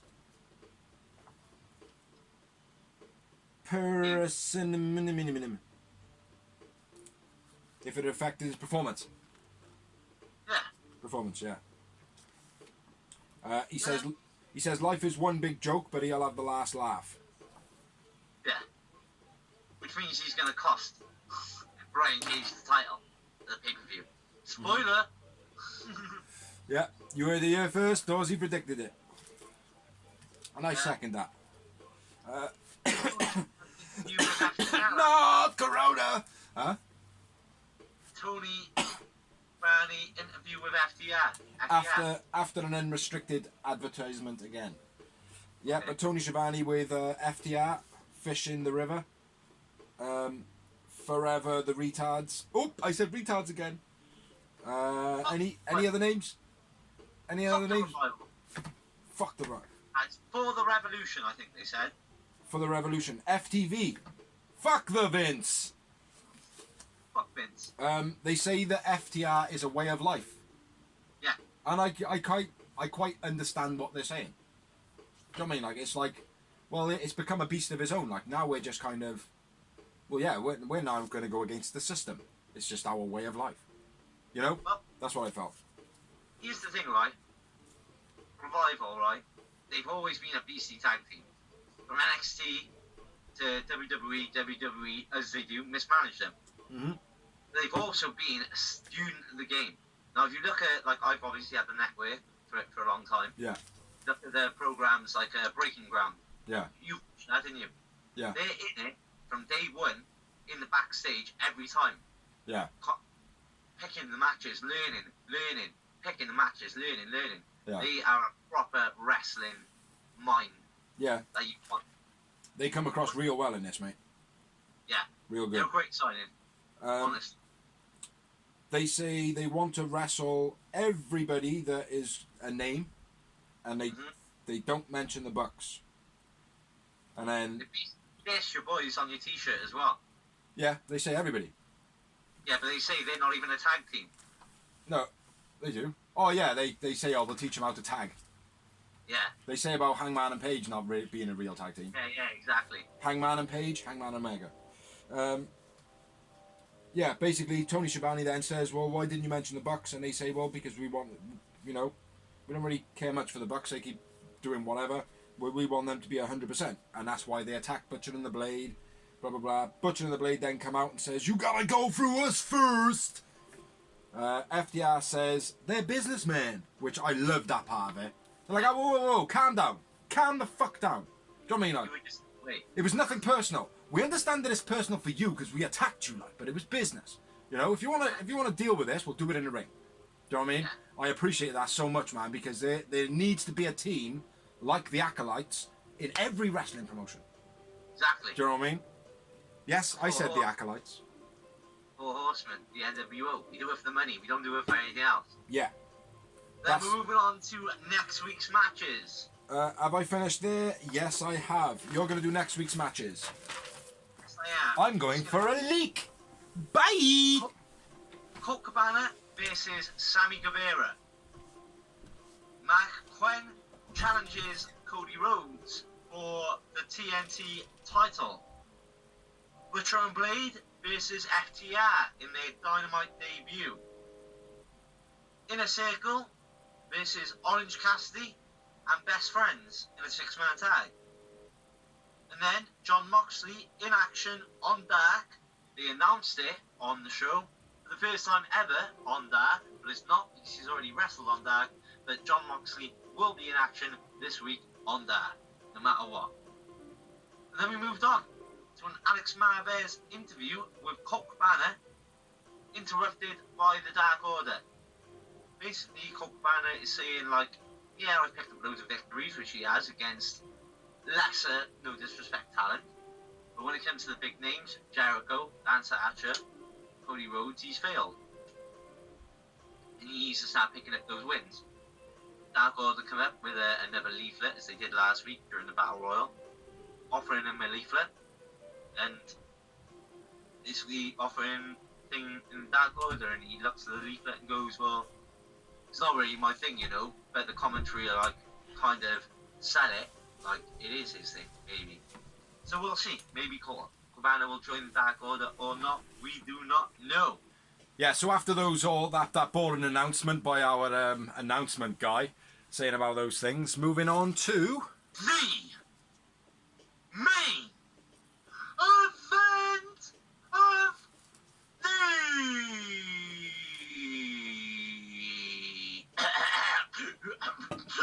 Ning!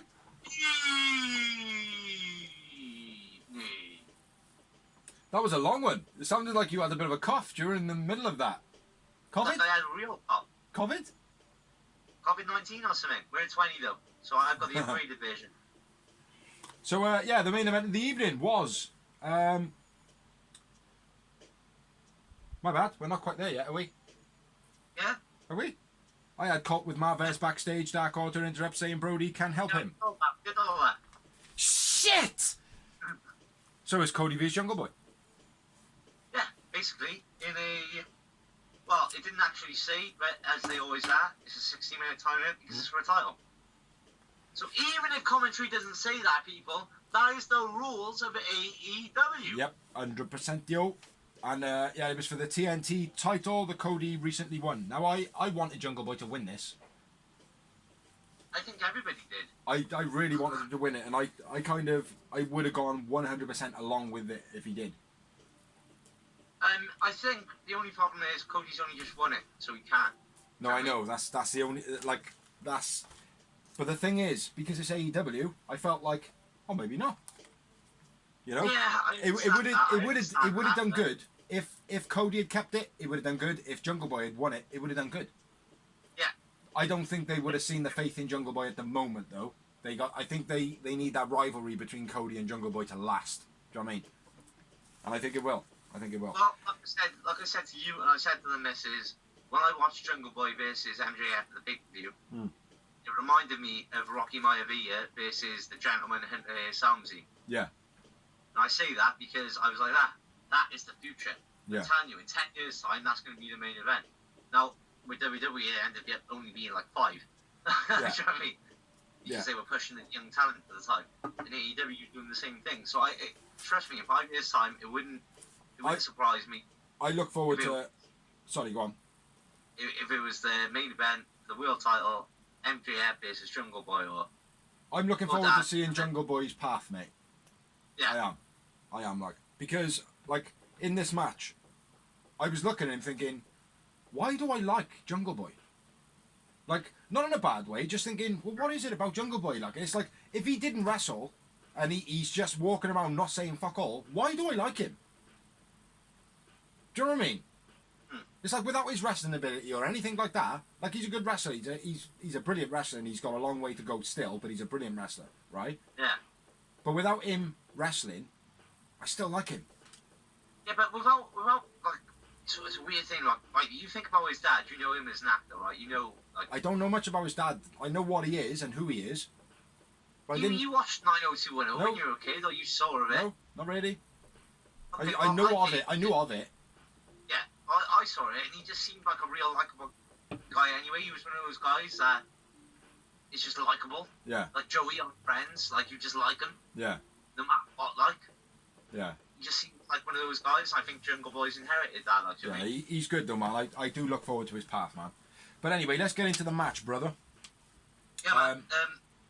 Whip headlock takeover by Cody. Yeah, fighting very strong style, I felt. Cody was going out a bit of a man on a mission. Yeah. Doing the big match moment. You know? Big Yeah. match feel. The big match feel, do you know what I mean? Yeah. Big elbow in the corner by Cody. Ran him into a cradle, gets 2 count by Jungle Boy. Yeah. Then a nice power slam by Cody, catching Jungle Boy. Was that was when Jungle Boy was going for the cutter, yeah? Going for the rolling cutter. Yeah. That was very nice, that was. So smooth that we went over and slammed him. Body slam on it.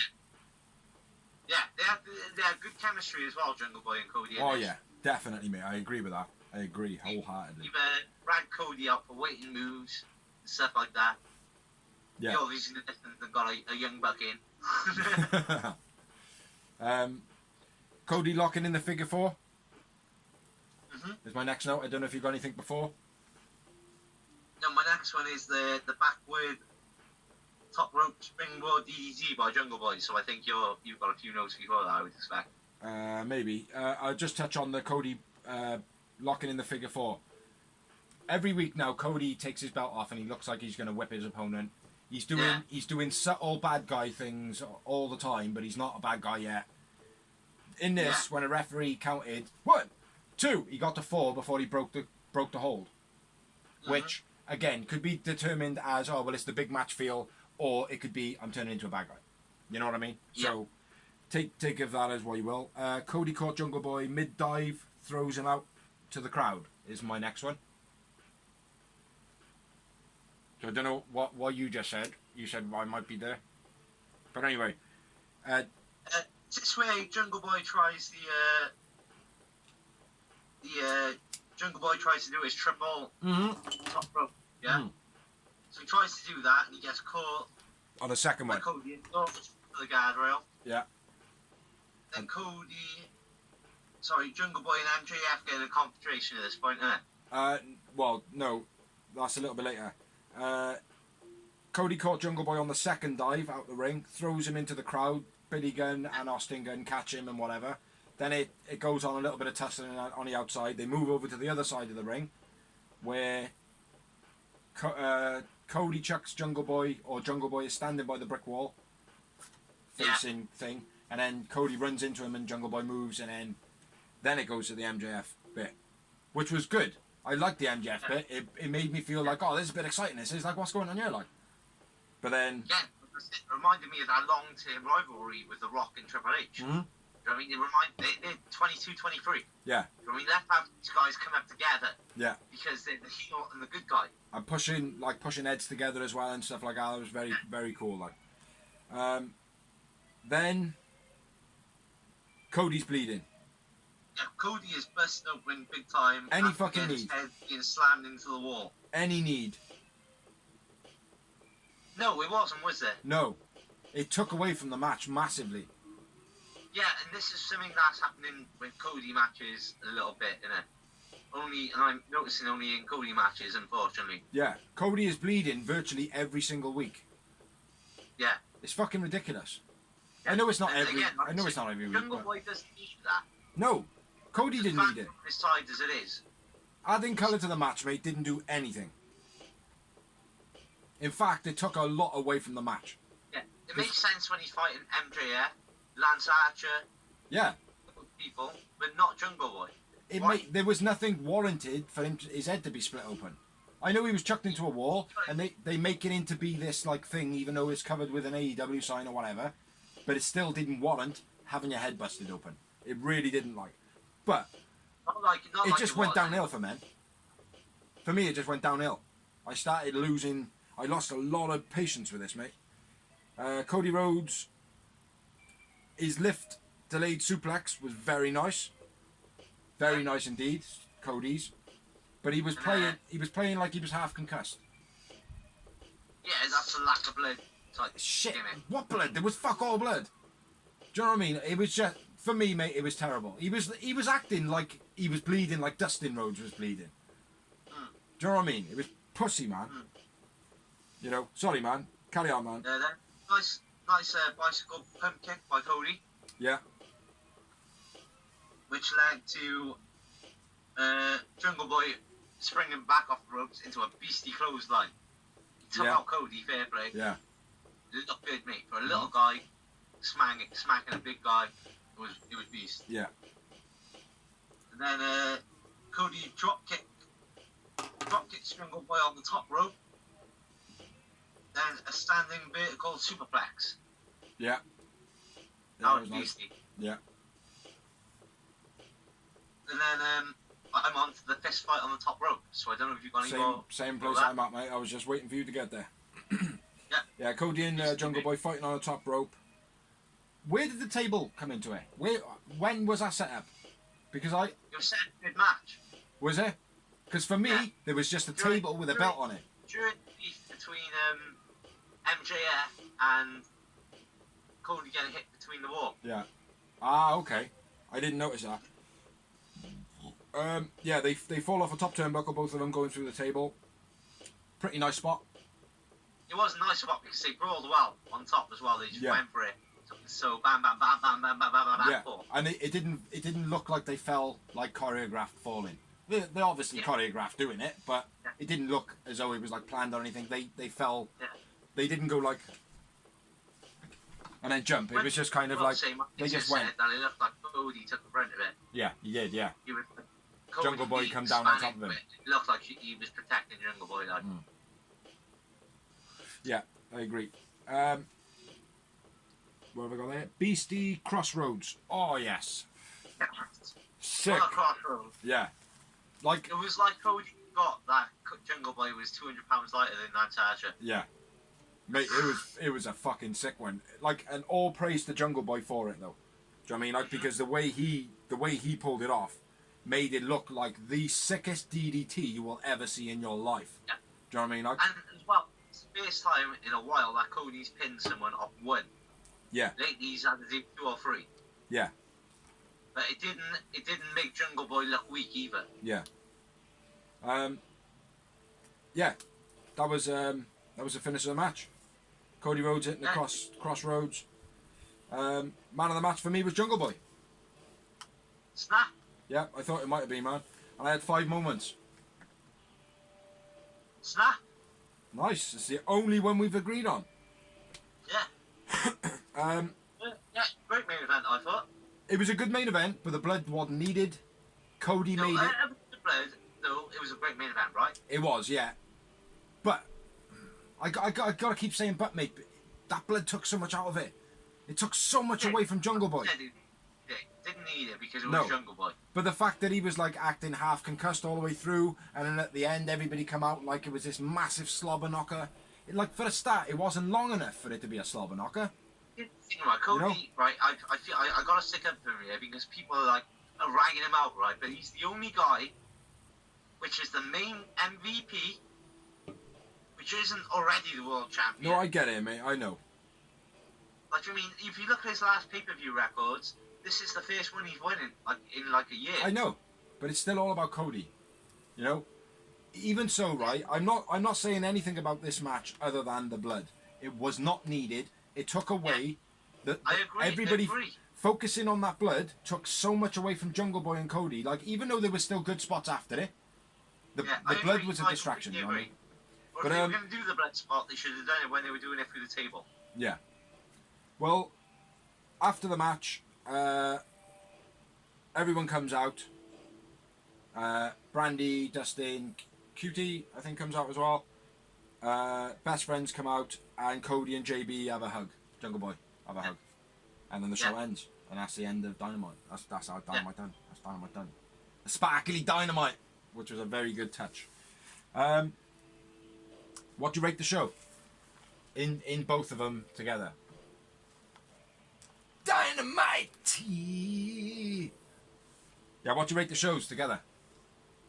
I'm going to go with a 6. Do you know what? Thinking the same. 6 out of 10. It wasn't. It was good. It was good entertainment, but it wasn't enough. Like, the numbers were low in the wows, the watch back ability. Yeah, you know. I think Dark was better because it was shorter and there was a bit more variety. I wouldn't say it was better, but I feel the matches were probably better. That's what I mean. It was better because it was shorter. Mhm. Because I'm not being a prick. I love my wrestling, especially when it's free. Yeah. But lately it's strolled on a bit because it's been, like I said, 8 of the matches have been newbie against. Yeah. No, and it's because of the pandemic. It is. I'm not stupid. I understand why it is, but it's just been a bit frustrating. It was good to see some fresh faces this week though on that. Yeah. It was like. I said the biggest thing that impressed me with that was the 2 new girls going at each other. That was my favourite part of it. Yeah. No, it was good. It was still a decent watch. It kept my attention. You know, still beat NXT in the ratings. Boop, boop, only by 15,000 this week, but still, nonetheless. Yeah. So that's Dark done. That's Dynamite done. Pretty entertaining. Yeah. So moving on to the news.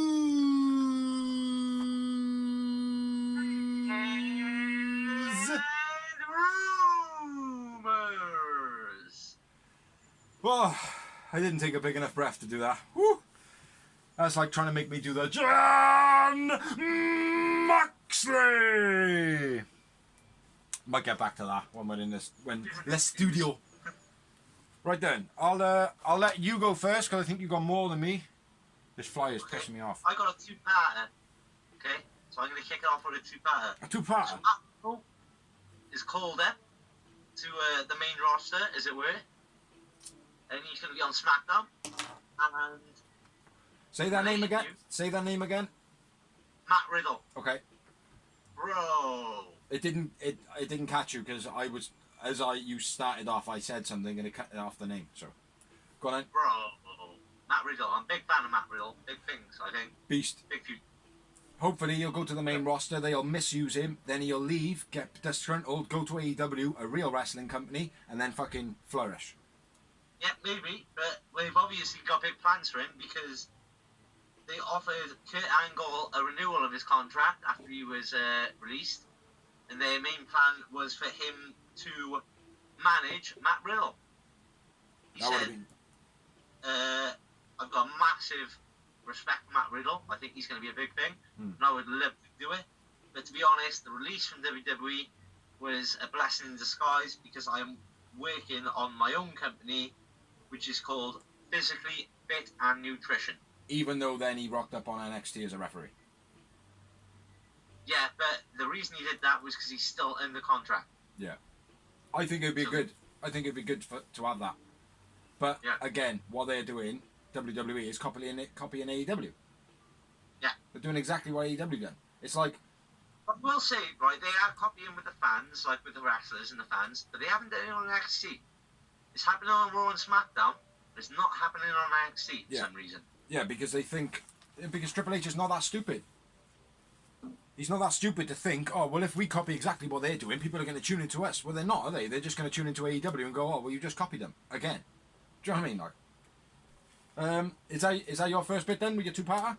Yeah. Yeah. Next bit of news, Clutch Adams, who I will say, right, I actually thought he had a good future.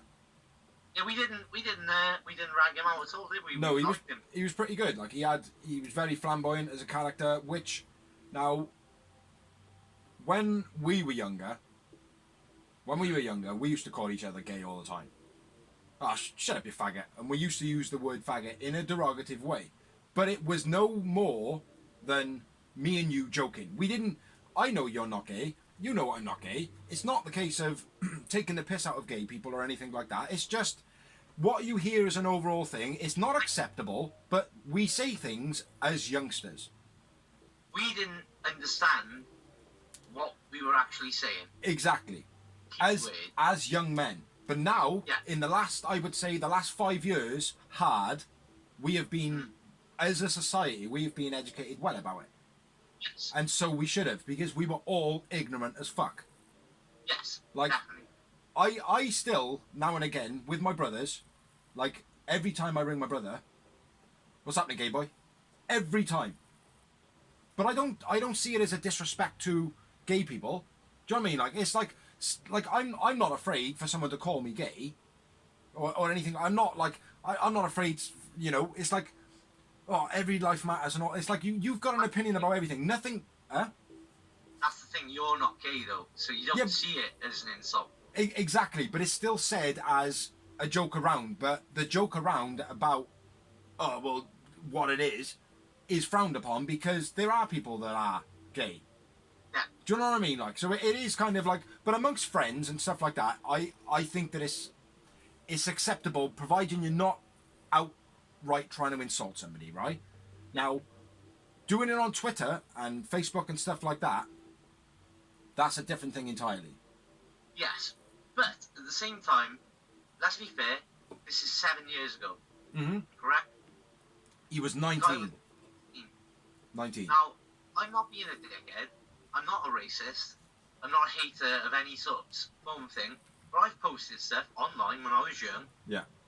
Stupidly. Yeah. Not meaning it. Not being educated. Yeah. Being ignorant. Just not thinking about the repercussions. It's just something like you said. You would say. Yeah. A perfect example would be Big Brother. When we were growing up, there was a Big Brother thing, and there was the blonde beard, which turned around to the black beard and went, "What's happening, Mike?" Yeah. You can all guess the next word. I'm not going to say it. Yeah. Because we've been culturally brought up to not know better now. But back when I was a kid, you know, I had black friends which were like, "Yeah, call me Mike." Yeah. It's like Mandeep and Dingy, isn't it? Do you know what I mean? Like, yeah, exactly. Yeah, it's like we all had that thing. It's like they used to mock me for looking Chinese, like, because I was always like that. Do you know what I mean? But you know, You are just shrink pigs. Goodbye. yeah, you know, it's like saying that's the same. Like, do you know what I mean? Like, but let's get back to the point, right? Clutch Adams, I do feel like he had a good future. He did something very, very stupid when he was 19. Now, if anybody that is complaining about this, anybody, right? Now, I feel like the guy needs to have a second chance. Well, here's the thing, right? I understand what AEW have to pull it. Yeah, they do. So what happened? They had to, yes. Yeah. But they haven't released him. No. Did you read his apology? No, I did not. His apology, right, was... I felt like it was so sincere. Mm-hmm. Like, again, the reason I touched on, oh, well, we did stupid stuff when we were younger. Like, it's like if someone says to me, oh, well, look, you did this and that, I'd be like, well, look, I am so sorry. I was stupid back then. You know, I would hold my hands up and be like, oh, look, it's not meant as this. Amongst, like, a closed knit of friends, we use it as a joke or whatever. But, you know, I will try mindfully not to do that, you know? And I would apologise. And he come across so sincere, mate. We were 15 and we rapped about, and we played Vice City. We listened to Tupac and Biggie. So we copied a lot of what they said. Yeah. Yeah. There was a point where I turned around to you, remember, and I was like, bro. Yeah, we gotta stop rapping about guns and stuff, man. Yeah. Yeah. I mean, and that was becoming adults. I was understanding, right, we ain't about, that's not what we do. Yeah. Well, we do. Go on. And that's why, again, just being a stupid kid, and then all of a sudden realising, shit, man. Yeah. I've done wrong here, and I didn't even, I'm not a bad person, I'm not intending on doing wrong. Yeah. I thought I was doing right, and now I've realised I'm doing wrong. It's like, at 19 years of age, you should really understand, especially being 19 years of age 7 years ago, you should have really been a little bit more switched on to it. Do you know what I mean? Like, you should have, because it was kind of like the beginning of like the LBGTQ. I'm not even sure what it is, but well, we grew up in a confused era, didn't we? We did, yeah. Grew up in the era of we were stereotypical. And was wrong. We were stereotypical era. We were, mate. Like we were brought up to be like, oh well, if it's something that looks odd, rag it out. Do you know what I mean? Like, but now it's like everybody's accepted, and so they should be. Do you know what I mean? Like, if you're a weirdo who goes around eating conkers, so be it. Do you know what I mean? I don't know where that came from, but anyway, let's get back to the news. Clutch Adams, I think he is having a bit of a tough ride. Hopefully AEW can do something to kind of rebuild him. You know, not use him as a scapegoat, but maybe use him as like kind of an advocate for, well, look, you know, everybody makes mistakes. I made a massive mistake. I will do anything to make it up. Yeah. You know, I was young, I was stupid. You know, but have a look at his apology, and you tell me what you think, man. Okay, I will, man. Go on, then, what you got next? That was a long-winded one. That was like a 10-minute talk. WWE announces free network. Now, if you haven't actually seen it, you get the Monday Night Wars, 24/7 series, the Miz and Mrs., the Undertaker series. The only thing you're not actually getting is the wrestling archives in ECW, WCW. Do you get WWE archives? I'm not sure. Probably not. I don't think so. I think you get the recent episodes, as in like this year. That's it. Yeah. Yeah, that probably sucks for a lot of fans that subscribed to it. Yeah. What they should have done is, when they had released it free, they should have messaged all their loyal fans that had been whatever for so long and gone, well, look, we're gonna do this. I think what's going to happen is they're going to probably add, you know, Evolve and all the ICW, all the independent promotions they own straight away. Like within the next month, it's going to go back. So you'll have access to that by paying. Like, yeah. What? I assume. Yeah. If not, fuck Vince. Fuck Vince. Right, next one. WWE bans the Buckle Bomb. And then AEW do like 4 of them. So, all good. Go on, that's mine then.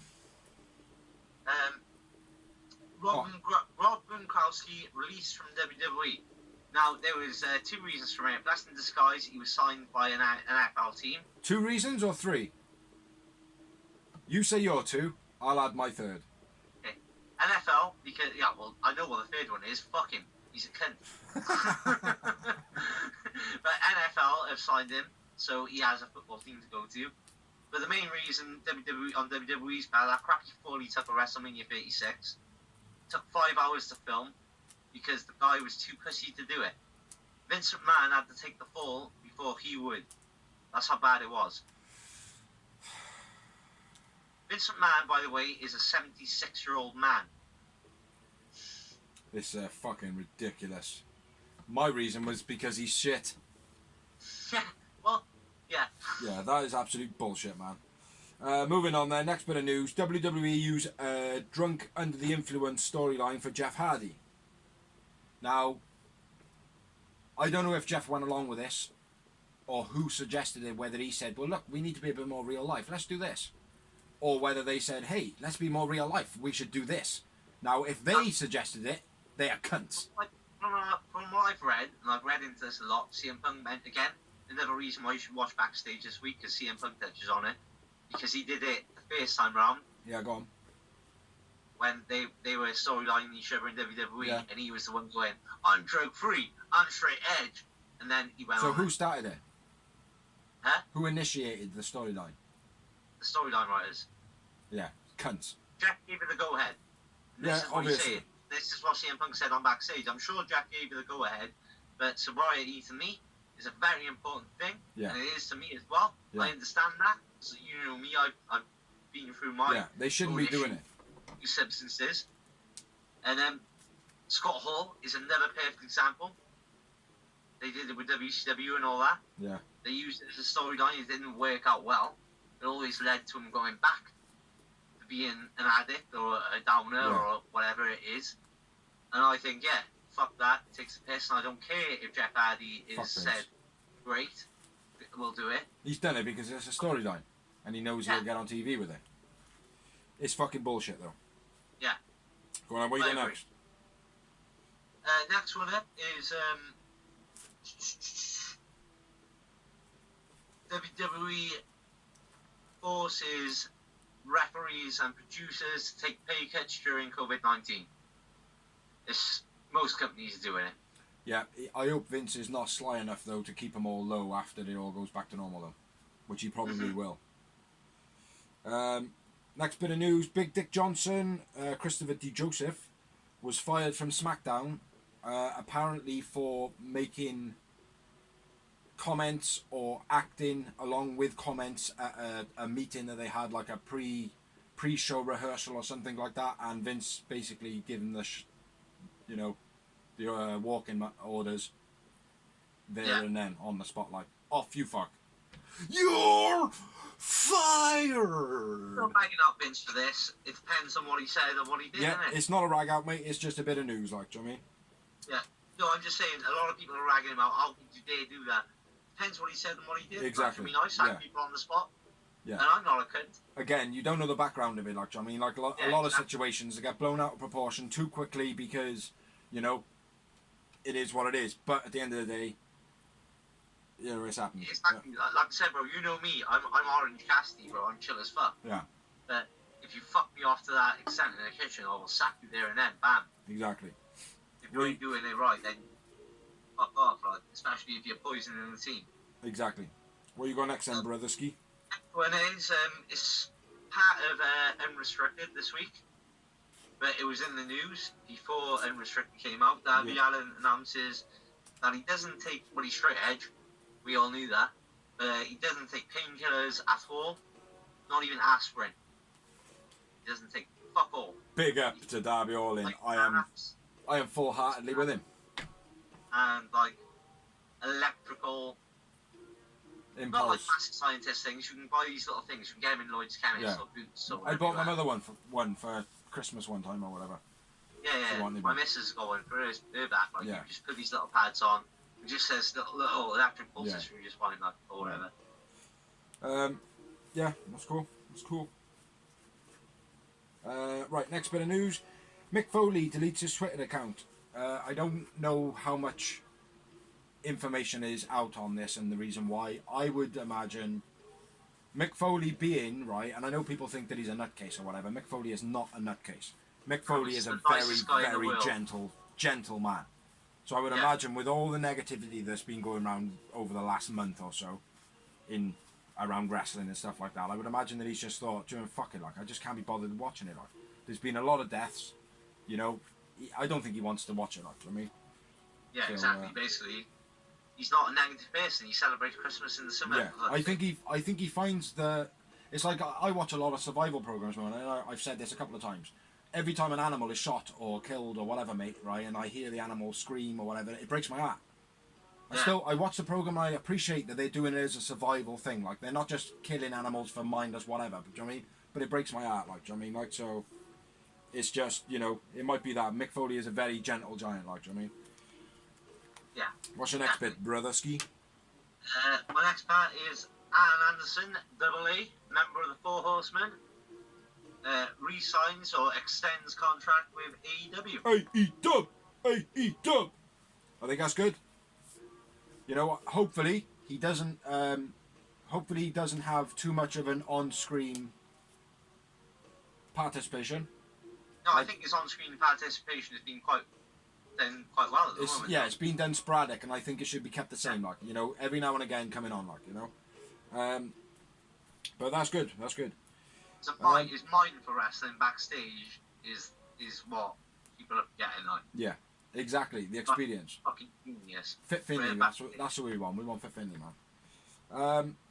AEW receive complaints over the drowning spot in the Stampede match. Yeah. Now the reason for this is because Shad Gaspar obviously drowned a couple of days before the pay-per-view aired. Well, I'm not disregarding Shad Gaspar's death here whatsoever. That spot was probably planned weeks beforehand. Yeah. But in all fairness as well, Matt Hardy, Lake Reincarnation, was trending a lot earlier, you know, than a tragedy. It's part of the whole broken Matt Hardy. Yeah, it is. It's very fundamental to it. Like, and it's like the reason I use the word trending is because everything at the moment relies on what you read. Do you know what I mean? Like, everyone's like, "Oh my God, that's an atrocity." You know, Shad Gaspar dying was a tragedy. It was, like, do you know what I mean? But that doesn't mean that, you know, you have to be overly sensitive to other things that people have done for a long time. Just suck it up, man. It's very much what we were talking about 3 months ago with WrestleMania. Yeah. When the dark side of the ring Benoit dropped at the same time as WrestleMania and Edge and Orton did the weight thing. Yeah. It's just one of those things. Like, I mean, it just happened to be around when people's thoughts were there at the same time. Like, I mean. Yeah, it's just unfortunate timing, but it doesn't mean you have to change stuff up, man. It just means, well, look, come on. You know, yes, there was a tragedy that happened, but it doesn't mean that someone being in a swimming pool and, you know, being reincarnated because that's the gimmick that has been for like the last 2 years is a bad thing. Do you know what I mean? Like, you know, maybe they should have been a little bit more mindful, you know, but there was no way in hell that anybody meant any fucking offense. Yeah, exactly. You know, so, you know, bullshit to that shit. What you got next there, man? I completely agree. I got 2 more. So the next one is, you know a little bit about this. WWE pulled the offer to promote Jay and Silent Bob after appearing on AEW Dynamite. Yes. Jericho warned them this might happen, and also his publicity guy warned it might happen. His publicist. Yeah. What I read, the latest thing I read was that they were booked on AEW because Silent Bob, what's his name? Yeah. Someone Smith or whatever. He's good mates with Jericho. He has been for a long time. Yeah. And Jericho basically said to him, well, look, you know, do you want to come and do this? Do you want to come and promote your movie and whatever? Because Jericho is in the movie. Do you know what I mean? Yeah. It's a sick film, by the way. I got it here. I'll bring it down. I'll bring it down tomorrow if you want. Because if I come down tomorrow, I'll drop it at my mother's. I mean, which is small, bro. Yeah, but if I'm up at my mother's, I'll leave it there, and all you got to do is just knock round and just say, "Oh, you'd have the DVD." But anyway, yeah, they're good mates. So basically, Silent Bob said, "Well, yeah, I'll come and do AEW." They were only supposed to be there for half an hour. When Jay said to him, he was like, "Oh, look, are you ready to go?" And he was like, "Well, actually, I'm not. Like, I mean, like, I'm enjoying myself, you know." And then they ended up doing a few more segments. And then because they trended so hard, WWE basically said, "We can't have you on now." But they did initially agree after knowing that they were going to go on AEW. So they basically were told, "Well, they're going to go on AEW," and they went, "That's fine. That's not a problem. We'll have them on there as well." You know. But then as soon as they trended hard, they went, "No, we can't do it because basically AEW and WWE can't be confused." But they're happy to do it at a later date. So I don't know how much of that is amicable, but it is what it is. Next bit of news: Hulk Hogan and his ex-wife Linda are banned from AEW. Good. Now, Hulk Hogan is banned for his racial slurs from the past. Yeah. Which and I don't know if the Hulk Hogan thing is something to do with an AEW star or whatever, for them to just go, "You're banned," because there's no reason for it now, other than don't let old news just fade away, which I think is brilliant. But there is no. I will say Tony Khan is obviously he's not white. No, I know that. So it may mean a little bit more to him. Like, I mean, I don't understand. Obviously, I can't walk in a black man's shoes. But you know what I mean, though, by it like not kind of being not warranted, but there's no transition in the storyline. I think, right, because he's a wrestling fan, a clever one like myself, he's like that. Well, Hulk Hogan's ruined everywhere he's been, so this is an excuse to fans. Even if the fans want him, I can just play the racist card. I think he's just stifling all these people that thought that they can come in and grab a stronghold on their company. So Ric Flair, he went up to and he went, "We're not going to offer you a contract. We know you've got loyalty to WWE." And then they've gone, "We ain't having Hulk Hogan here because he's a fucking racist." Do you know what I mean? So what they've done is they've just stopped the two people that sucked the life out of any promotion that has ever existed from coming to their company. You say, right, I agree when it comes to Hulk Hogan, but I disagree when it comes to Ric Flair. Ric Flair always gave back to TNA went there for the money only. Said it himself. You give back to the company. Yes, he put over all the guys. He never won a match. He did. Yeah, he won a couple. He had to because that's the way wrestling works. But Ric Flair just... when it came to the big matches, he lost them all. Yeah. No doubt that, mate, but still, you know, he didn't go there... Hogan, on the other hand, no, I win all the time. Yeah. That's the difference, like I'm saying. Well, good. You know, maybe I'm seeing something that I shouldn't be seeing, but I'm kind of glad that both of those people are not going to be on AEW anytime soon. I am too. You know, I know you're a Ric Flair boy, like, do you know what I mean? Like, I know you... I'm glad as well that Ric Flair isn't going to be on it. You know, they need to keep away... They need to keep the people away that can't wrestle, that are going to want to wrestle. You know? Jake Roberts, great. He doesn't want to wrestle. He wants to be a manager. Great. Do you know what I mean?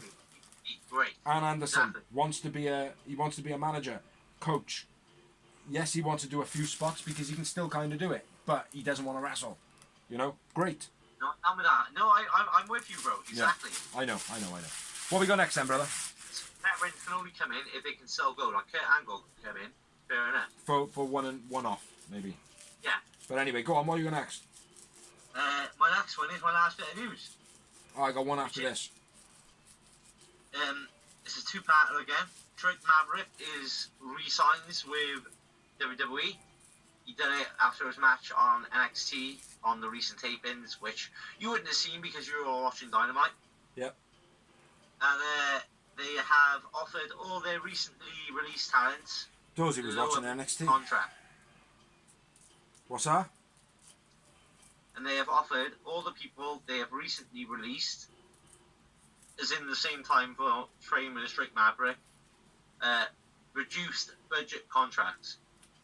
Basically saying, you can come back, but we're going to give you a shit to pay. Yeah, you're going to do exactly what you did last week, but for less money. No, I'm not. Yeah. Is that everything? That's all for me, bro. Well, the last thing is another wrestler, unfortunately, has lost their life, took their life, and it was Danny Havoc. His death unknown at the moment. Wrestler, right? What's that? Independent wrestler. Yeah. I don't know too much about him, other than everybody in AEW seems to be like, proper heartfelt for him and everything. Like, I don't know much about him. I will have a look probably over the weekend now. Like, but yeah, Danny Havoc. He rolled in the same independent scenes that most of AEW did. I think so. But everybody had great words to say about him. Said he was a good guy. Don't know what happened. Don't know what the death is. RIP to Danny Havoc. Sorry to his family. Yeah. Condolences to the family. And hopefully, anybody that is struggling at the moment, if it is something to do with suicide or whatever, anybody that is struggling, get in contact with somebody, speak to somebody. Do you know what I mean? Like, somebody might know what you're feeling like. You don't know. So talk about it. So yeah, that's the end of the news. That's the end of Dynamite. That's the end of Dark. We've covered everything. We do this weekly. Check out all the recent episodes or latest episodes or oldest episodes, whatever. I've been Bigsy. I've been Dorsey. We've both been fucking awesome. Yeah, we tried to be awesome. I mean, like, thank you to everybody who's been watching. Thank you to everybody who allows us to share. Thank you everybody who has helped us. Allows us to comment. Yeah. Whatever. Yeah. Any comments, chuck them in the comments, obviously. But yeah, that's us for this week. We'll be back with you next week following Dark and Dynamite, probably next Saturday again. So yeah, thanks for watching. And I'll leave you with this. Lucha Bro!